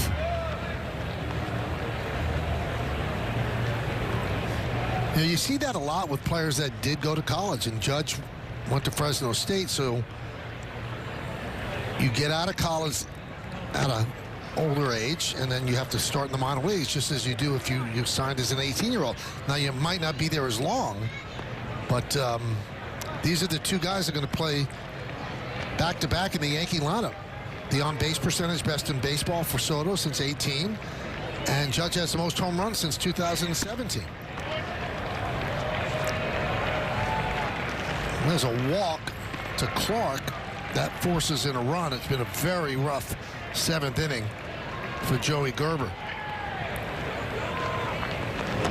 and the bases remain loaded.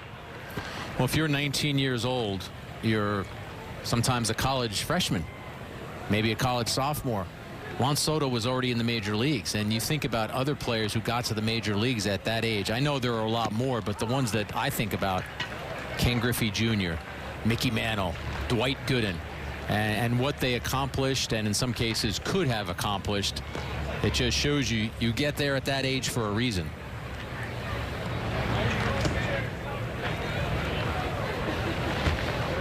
One and one. Alex Rodriguez was a few weeks shy of his 19th birthday when he debuted. He was 18.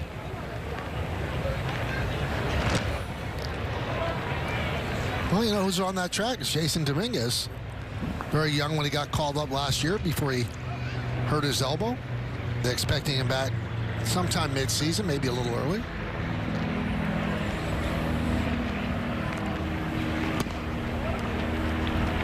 Two and two.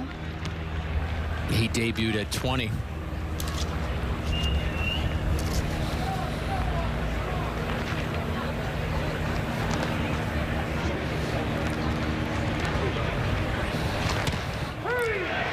Strike three. Robertson down looking. One away. You know, Juan Soto is going to play half of his games at Yankee Stadium, and Jack, he seems like he likes playing at Yankees. Jerseys, caps, T-shirts, collectibles, and more. Gear up with your Yankees at MLBshop.com. Blaine Abeda comes on, inherits bases loaded, one man out. At Double-A last year. Not a strikeout per inning.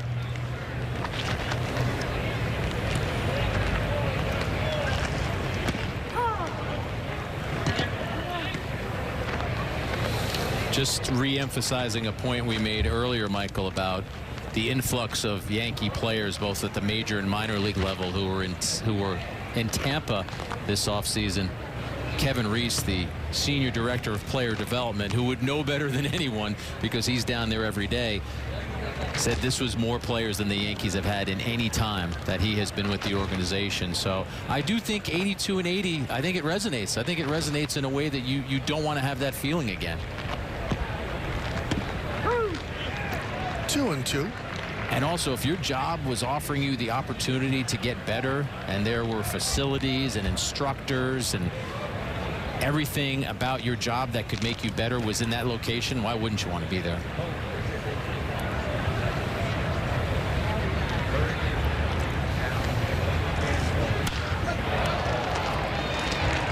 Fly ball, left center field. That might clear the bases. It's going to go all the way to the wall. Slide at home plate. He's going to get in, so it does clear the bases. And the Blue Jays working their way back into this game now. It's 10-6. Bases clearing double by Rodin. But as you say, bases were cleared. Ground ball is short. They'll go to first, get the second out as Rodin moves to third. You know, you mentioned, you know, a place to get better. A lot of people don't even know this. It hasn't been publicized. But yes, as a play-by-play workshop during the offseason, any day you could walk in here. I could be here. As Rodin moves to third. You know, you mentioned, you know, a place to get better. A lot of people don't even know this. It hasn't been publicized. But yes, as a play-by-play workshop during the offseason, any day you could walk in here. I could be here. Ruocco, Iron Eagle, happens all the time. Chris Sheeran, always working on stuff. This is I've been here since 2010. I'm unaware of this play-by-play workshop. Oh, you should. Well, you don't really do play-by-play. But I am a reporter. I like to ferret things out. I think I would have stumbled across that play-by-play workshop. Very stealth. Very stealth? Very stealth. Michael, I actually did do some play-by-play back at Fordham. I remember that. I remember that. So if you ever needed me to carry you for an inning, I'm willing to pinch hit. I'm willing to allow you. I guess I got to go to the workshop. You should. It's a great workshop. Well, the Blue Jays put some runs on the board. It's time for the 7th inning stretch. Ben Rice. You know, last year at the end of the year, a lot of the Yankee players talked about the flow of information from an organization that is obviously heavily into analytics, and that doesn't make it a standalone organization. All teams in baseball are heavily into analytics. Some might be more, but none of them ignore it. It's all a big part of the game. It's not going away. But the way the players were interpreting it or given that information, some of them felt it needed to be clearer. Well, they've hired a new analytics guy, and this guy is Aaron Leanhart. And talk about a resume. He has a doctorate from MIT. He was 7 years as a physics professor at the University of Michigan. He also has a coaching background as well, as that one's lined to short, one away. And the Yankees think that they found a guy that is going to be able to disseminate the information in the way that the players feel comfortable. But this is an important addition. Hal Steinbrenner referenced him during his session with reporters in saying that the Yankees have added a conduit of disseminating the information from the organization to the player. And I know in talking to someone like David Cohn, Michael, who is as savvy about analytics as anyone who broadcasts games, sometimes you have a player who wants 100% of the information that you're ready to give to them. Some players want 10%.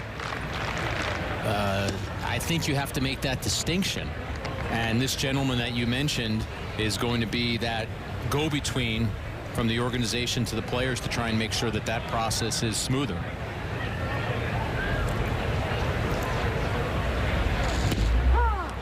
You know, there are so many, I'm not even going to use the word smart, brilliant people in baseball. This is a man that went to MIT, the Massachusetts Institute of Technology, one of the greatest universities in the entire world, sending out people that like invent things that change lives. And there are a lot of those guys in front offices throughout baseball, Jack. It's amazing. It is amazing, and the intelligence that exists in every organization is at a high level, and you want to have the smartest people in the room. You want to have the smartest baseball people. As Scaris skies this one to right field. See, I told you I could do some play-by-play. I think you've been at the seminars. I was at the workshop. Yeah. I always go back to this, though, Michael. Couple things. First of all, you and I have had this discussion. If analytics were just called information, it wouldn't have the sometimes negative attachment that it has to it. That's A, because all you're doing is providing information. I do think the way it's disseminated and the way it's used from organization to organization, you have to make sure that works. The Yankees have been kind enough in the past to talk to us about some of their behind the scenes analytics decisions and opened up the window, so to speak, and it's illuminating at the amount of information that you have. And what analytics are is you're trying to have a predictive element to what the outcome might be, and you want to put yourself in the best position to get to that outcome. That being said, I always go back to what Gene Michael said. He held up a sheet of stats in front of me once, and he said, all this is very important. And then he pointed to his two eyes and he said, these are very important too. So I think there has to be a mixture. I will tell you this. I don't know about your mom and dad. If Charles and Rose Kay sent me to MIT and I said I want to be a coach in baseball, it wouldn't have happened. They would have said, no, I don't think that's happening. Not if you just went to MIT, but it's just a different world now. Well, his resume is thus that this might be the new challenge that he wants to conquer. He was a hitting coach in the lower levels of the Yankees system for 2 years. He coached at Dawson Community College in Montana, so he has a baseball background. That's a name that you might not hear a lot, but it's going to be a really important person in the Yankee universe as Torrens goes down on strikes. So the Yankees are retired in order 1, 2, 3, and we're going to go to the 8th inning. 10-6 Yankee Spring Training presented by Ford, proud to be the official SUV of the New York Yankees. We go to the 8th inning. Yankees up by 4. And there's a strike.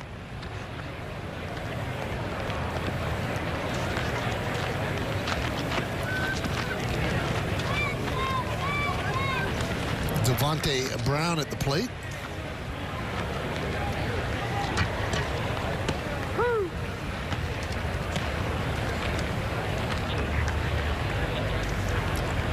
All right, so Carlos Rodon got the start today. Went 2 2/3, rung up 5 strikeouts, gave up a run, and he's downstairs with Meredith Marakovitz outside the Yankee clubhouse. Carlos, first time out there this spring. What do you take away from that one? You know, just trying to go out there and compete, make some pitches, get outs, take it like a normal start. Obviously, it's abbreviated 3 ups, 3 innings, and just, you know, go out there and compete. That's it. You had spoken in the clubhouse that second inning, maybe a pacing issue that Garrett brought to your attention. Yeah, it's just, you know, the game, you're just getting back into the game feels, working out of the stretch. Garrett had a little bit of insight of, you know, how much time I can take in between pitches. It seemed like I'd get the ball back, get on the mound and throw, you know, just quick pace. So I took that into account going into third. So some good insight from Garrett. He's pretty good at this game. What did you do differently this offseason to put yourself in a better position coming into spring training? Yeah, we had a good plan between, you know, our pitching people that run our, obviously, pitching between Desi and Matt. We started a little earlier throwing, got down here early as well. So, yeah, just build up the volume earlier and be ready sooner. I spoke to Matt Blake earlier today, and he talked a lot about the delivery and repeating the delivery, something you struggled with last year. How did you feel in that regard today? Yeah, we've been working on that a lot as a group, you know, trying to get my move down the mound consistent like 2022, similar to that. And there's been a lot of work that's gone into that. And today, you know, it felt pretty good. I think, you know, there's room for improvement, obviously. But, you know, on to the next one. Last year, you suffered some injuries early, didn't really get into the swing of things. How much do you feel like you have something to prove this season? Yeah, I mean, it was definitely a rough year last year. It was not my best. I have a lot to prove to myself, and I feel like to my teammates, you know, that I can be a better pitcher than I was last year. We saw one of your newest teammates today in Juan Soto in pinstripes, hit a home run. Overall, what have you thought of him in this short period so far as camp started? Yeah, I think his first at bat was a walk, and then he comes up and does damage. It's a big homer, and not surprised. You know, I've seen Juan Soto play. I've played against him, pitched against him. Very impressive hitter, very impressive person. You know, just all around good guy in the clubhouse, and a very good baseball player. Happy you don't have to face him anymore? Yeah, glad he's on my team, that's for sure. Carlos, thanks for the time. Thank you. Send it back to you, Michael. Thank you, Meredith, and thank you to Carlos. And, you know, on my radio show, I've said this a lot. When you list the variables that could go right or wrong for the Yankees, I really think that Rodon returning to form is one of the biggest things that could happen. If he's Carlos Rodon from the Giants or that last year with the White Sox, there's your number 2 starter behind Cole. There it is right there. It makes the rotation, everything else flow after it. 2021 and 2022 is not that long ago, Michael, so I wholeheartedly agree with you. Now, Rodon has to put in the work in, which he has already started to do, to get himself back to that level. You heard him tell Meredith some of the things he did in the offseason, starting a little bit earlier, wanting to come down the mound a little more smoothly, a little more consistently, so that delivery is repeatable. We heard Matt Blake tell Meredith earlier about hiding the baseball a little more. All of these things are part of him trying to get back to that level that you just talked about. And we mentioned his numbers at the outset of our broadcast. In 2021 and 2022, 27-13 with a 2.67 ERA, led the majors in strikeouts per 9 with over 12, led the majors in slugging percentage against, just a shade over 300. This is a dominant and elite pitcher who the Yankees signed to a free agent contract. And now they are hoping that with the work he put in and that the organization has helped guide him towards, he can become closer to that pitcher this year. 2-1 count on De Los Santos. Count 3-1.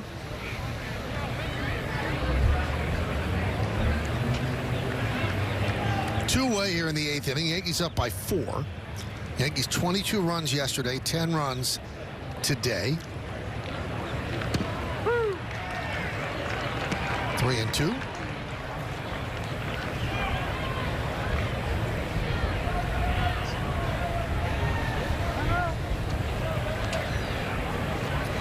How about Garrett Cole giving Rodon some advice? Unbelievable. He really is like another coach.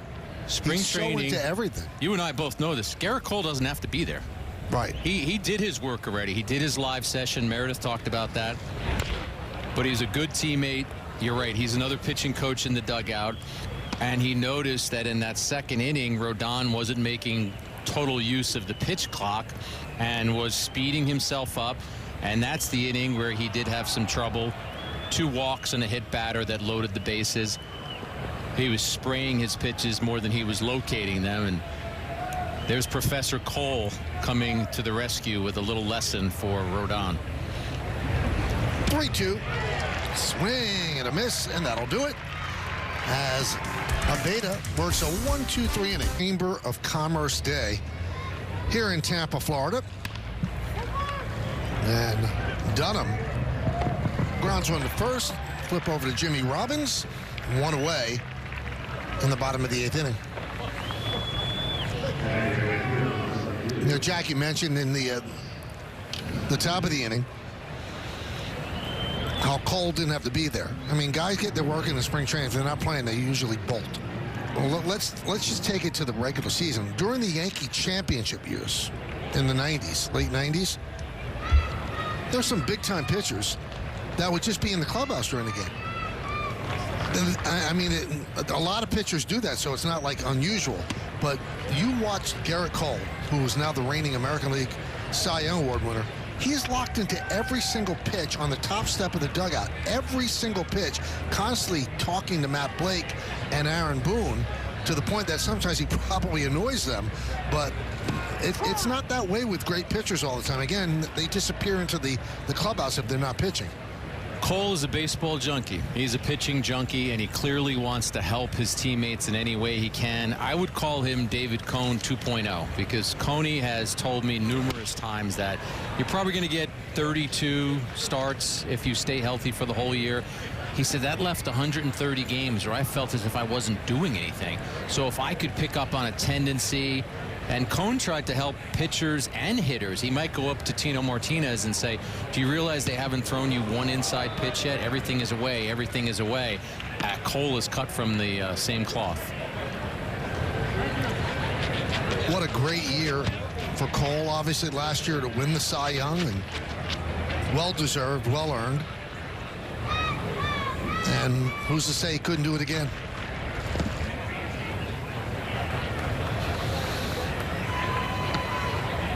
I think he would be the odds-on favorite right now to do it again. He had that dominant of a season, and he's a throwback. Tyler Kepner interviewed Jim Palmer a few months back talking about Garrett Cole. Tyler Kepner, formerly New York Times, now The Athletic, and Jim Palmer said he could have been one of us, meaning Cole could have pitched in the 70s. He's a guy who's going to go out there and give you the innings and be that kind of durable pitcher. Hey, tomorrow night on Yes, Mikal Bridges and the Brooklyn Nets are in Memphis for a matchup with the Grizzlies. Coverage begins at 7:30 with tip-off shortly after 8 on Yes and the Yes app. And if you get Yes on TV, then you get the Yes app for free.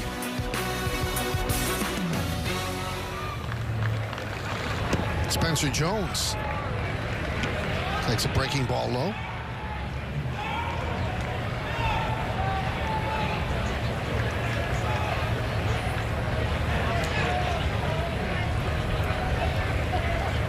Jones is yet to make out in the spring, 5 for 5. Slow roller up the first base line that was mishandled by the pitcher in the 6th. Jack Curry thought it was an error, but the official scorer said no. 5 for 5. Give the kid a hit. 5 for 5 is great. It's pristine. 100 games at Hudson Valley for Jones last year, 17 games at Somerset. Yankees haven't made anything official yet, but you probably would see him start his season at Somerset again. The Yankees, which is Double-A. Double-A. Yankees like the players to conquer each level. So if you're in the tri-state area, you want to go see Spencer Jones play, he's right there in Somerset, New Jersey, and you'll see a kid who is on his way to the major leagues. He's from California, and his friends were excited. They thought that he'd be part of the deal for Juan Soto. But the Yankees, I don't think they make that deal if they have to include Spencer Jones. And you mentioned this earlier. Brian Cashman gets asked for Spencer Jones in every single deal he talks about, and the Yankees are loath to include him. Yeah, there were some reports when the Soto talks were percolating. There were even some reports, if you go back early on, where people were tossing out the names Jason Dominguez and Anthony Volpe, and the Yankees were not including them. They weren't including Spencer Jones. And Jones works a walk, so his perfect spring continues. They did end up including Drew Thorpe, who they were very high on, minor league pitcher. Michael King, who I think after Garrett Cole might have had the best stuff on the Yankee staff. His stuff is that good. Vasquez, Brito, and Higashioka. So a haul of players, but again, when it's Juan Soto on the other end of that, you make that deal. You know, it's interesting, too, that the Yankees don't get the credit for developing King by putting him into the rotation toward the end of last year. And Michael excelling the way he did, that made him a viable piece in that trade. If he's just a reliever, and I don't say that in a pejorative way, I'm not sure the trade gets done as Lombard goes the other way and hits an opposite field bomb. So the Yankees' first-round draft pick goes yard, a 2-run shot, and the Yankees lead 12-6.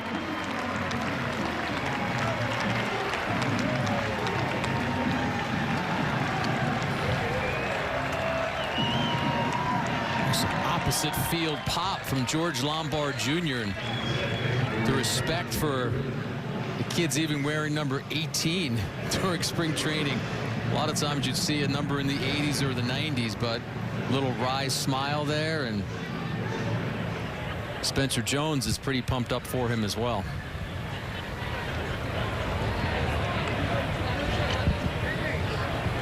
Here's Durbin. Grounds one foul.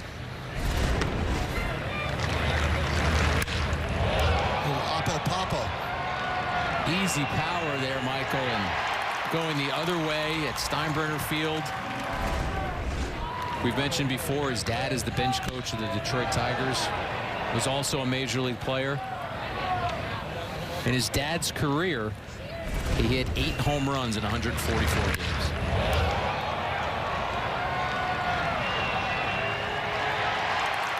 Lombard was at rookie ball and single A last year, so trying to climb his way to the major leagues.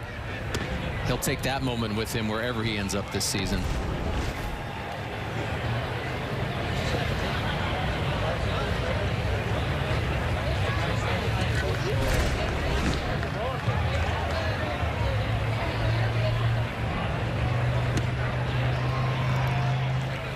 And down goes Durbin, and that'll do it. But 18-year-old George Lombard Jr., born in 2005. Oh, my goodness, I'm so old. He's so young. And the Yankees have a 12-6. He did. Since you brought it up, I do want people to listen and or watch, but I asked Paul when was the last time he was ever starstruck. And he said, I played golf with Michael Jordan once, and you realize that you're on the course, and every few minutes you're saying to yourself, I'm playing with Michael Jordan. But here's where the story gets funny, because I then said to Paul, did you win? And he goes, well, I hope Michael's not listening to this part of the story, but I ended up beating him. And I said, I hope he is listening, because I want Michael Jordan to react to our podcast. But he said he beat Jordan, and the competitiveness of Jordan at the end was apparent. Jordan was not happy that he lost to Paul. And I guess they had made a couple of friendly wagers, as you do in golf, and Paul had to give Jordan some money to give to his partner, whoever they were playing with, and Jordan just said to Paul, hey, you do it. He didn't even want to, he wanted nothing to do with it. That one is driven to right field. It's a base hit. Gonzalez cuts it off and holds Henry to a single. I'm surprised he only played that once, because the competitive nature of Michael Jordan, from everything I've heard, he'll demand you play again. Go right out and do another 18. Let's hope he listens to the podcast. Let's hope that he wants to play Paul, and maybe I could even convince him to come on the podcast and talk about it. Or you could do the podcast as they're playing. I don't know.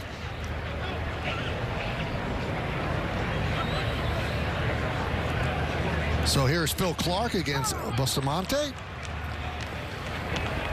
And there's a strike. Yankees have doubled up the Blue Jays 12-6. So in 2 games so far this spring, the Yankees have put 34 runs on the board. I have not heard the result of the game in Clearwater, the split squad that Marcus Stroman started. Hopefully we will get that before we get off the air.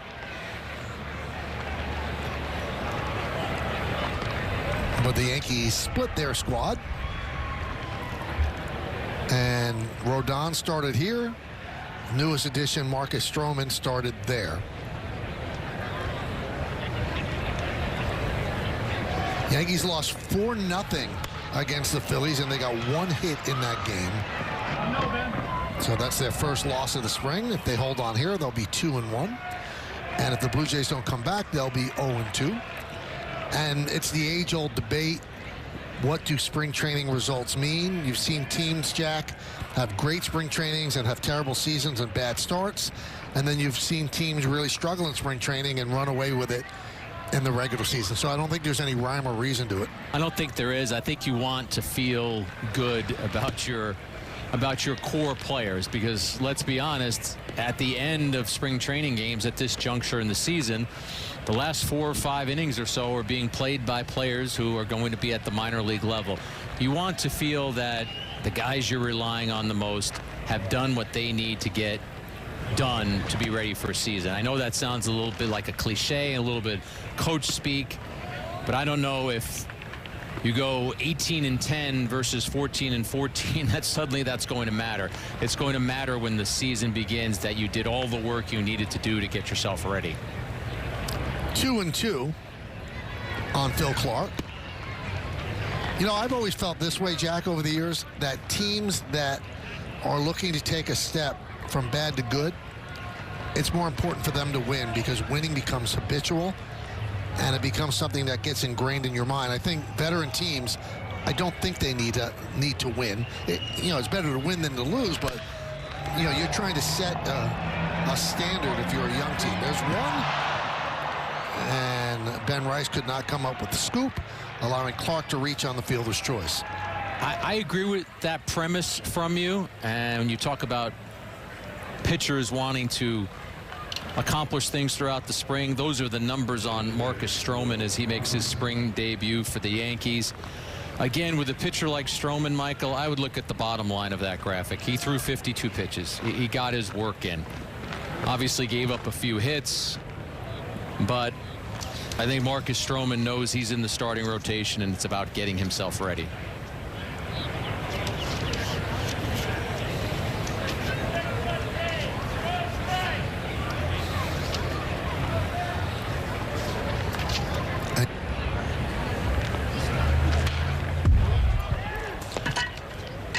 From a results perspective, we both know 12-6 for the Yankees right now. A 12-6 win is less important than the fact that Rodon did what he did and Soto had the at-bats that he had. Those were the 2 biggest stories coming into this game. Soto making his spring debut.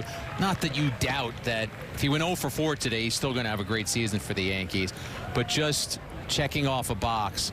And Rodon's the biggest takeaway from this game, that he threw almost 50 pitches, that he was able to get 5 strikeouts. The swing and miss was lacking a little bit from him last year. He did work in a cutter. It happened to be the one that Kirk hit out of the ballpark, but fastball looked good, slider looked good, and when he did sort of have a wayward second inning, he gathered himself to get the final out.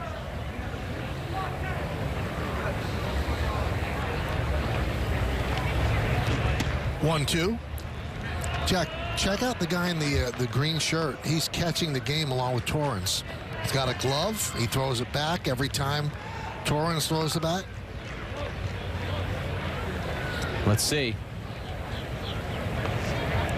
Lime green shirt right over the umpire's head. Oh, he's got a glove. There you go. Oh, he tried to frame it, too. He was a little early. Torrens hadn't even thrown the ball back yet. If you're going to replicate the catcher,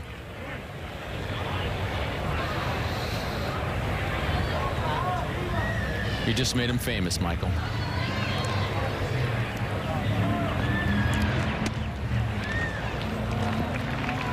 Ball 4. So first and second, one man out.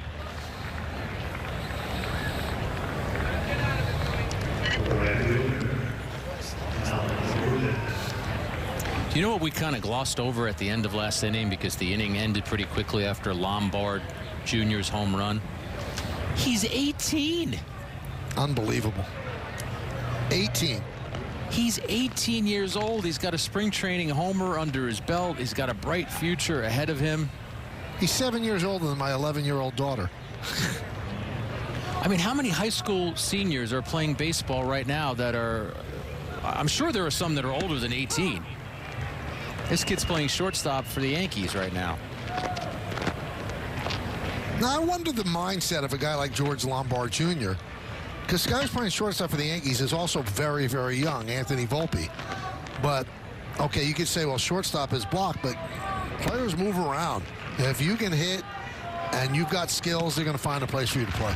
He's 6'3", 190. You see the resume on him right there. Yankees number 8 prospect, according to Baseball America. I think you play and you let all of that solve itself, Michael, because you're right. If Lombard Jr. put his head on the pillow at night and said, wow, Anthony Volpe's 22 and he just won a Gold Glove, and they've built a lot around him. I wonder what that means for me. I think you drive yourself a little crazy. Yep. So I think he continues to do his job and gets himself to a level where he gets noticed even more than he's being noticed for doing this.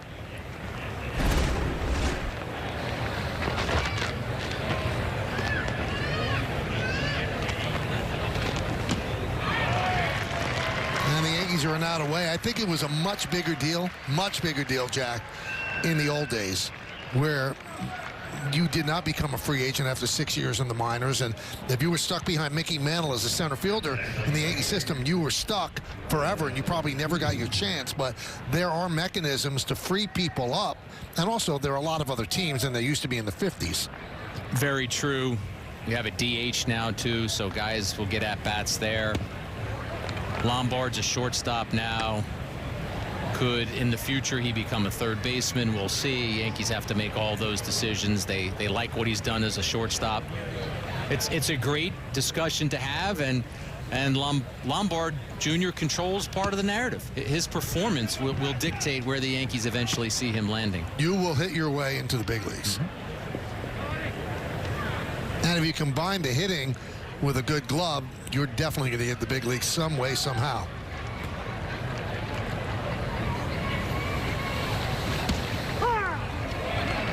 But the Yankees have just planted that flower. It hasn't really bloomed yet. At 18, they've got some time, and he's got some time. Got a lot of time to figure out where he ends up and where his baseball story ends up. Lombard did not hit a home run in his 13 games in the minors last year. Only had 2 extra base hits, both doubles, but the homer today. That one is chopped toward third. Groshans across the diamond. Got him.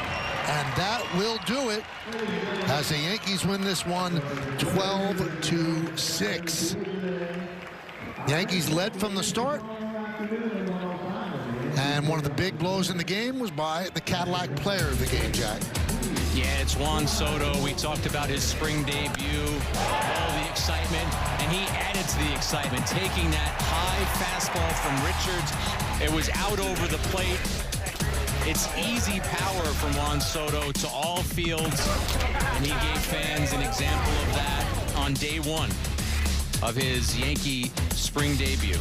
12-12-1, beating 6-5-1. It took just over 3 hours. Rodon got the win, Francis the loss, Kirk a home run, and you saw Soto's home run.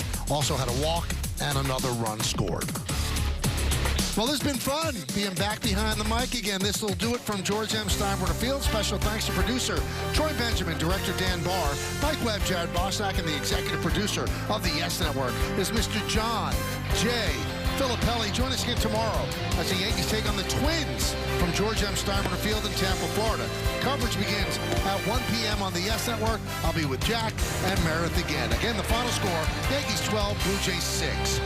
For Jack Curry and Meredith Moragovitz, I'm Michael Kay saying see ya. Hope you've enjoyed the game, the first of 25 spring games, and obviously the entire regular season as well. Have a good one, everybody.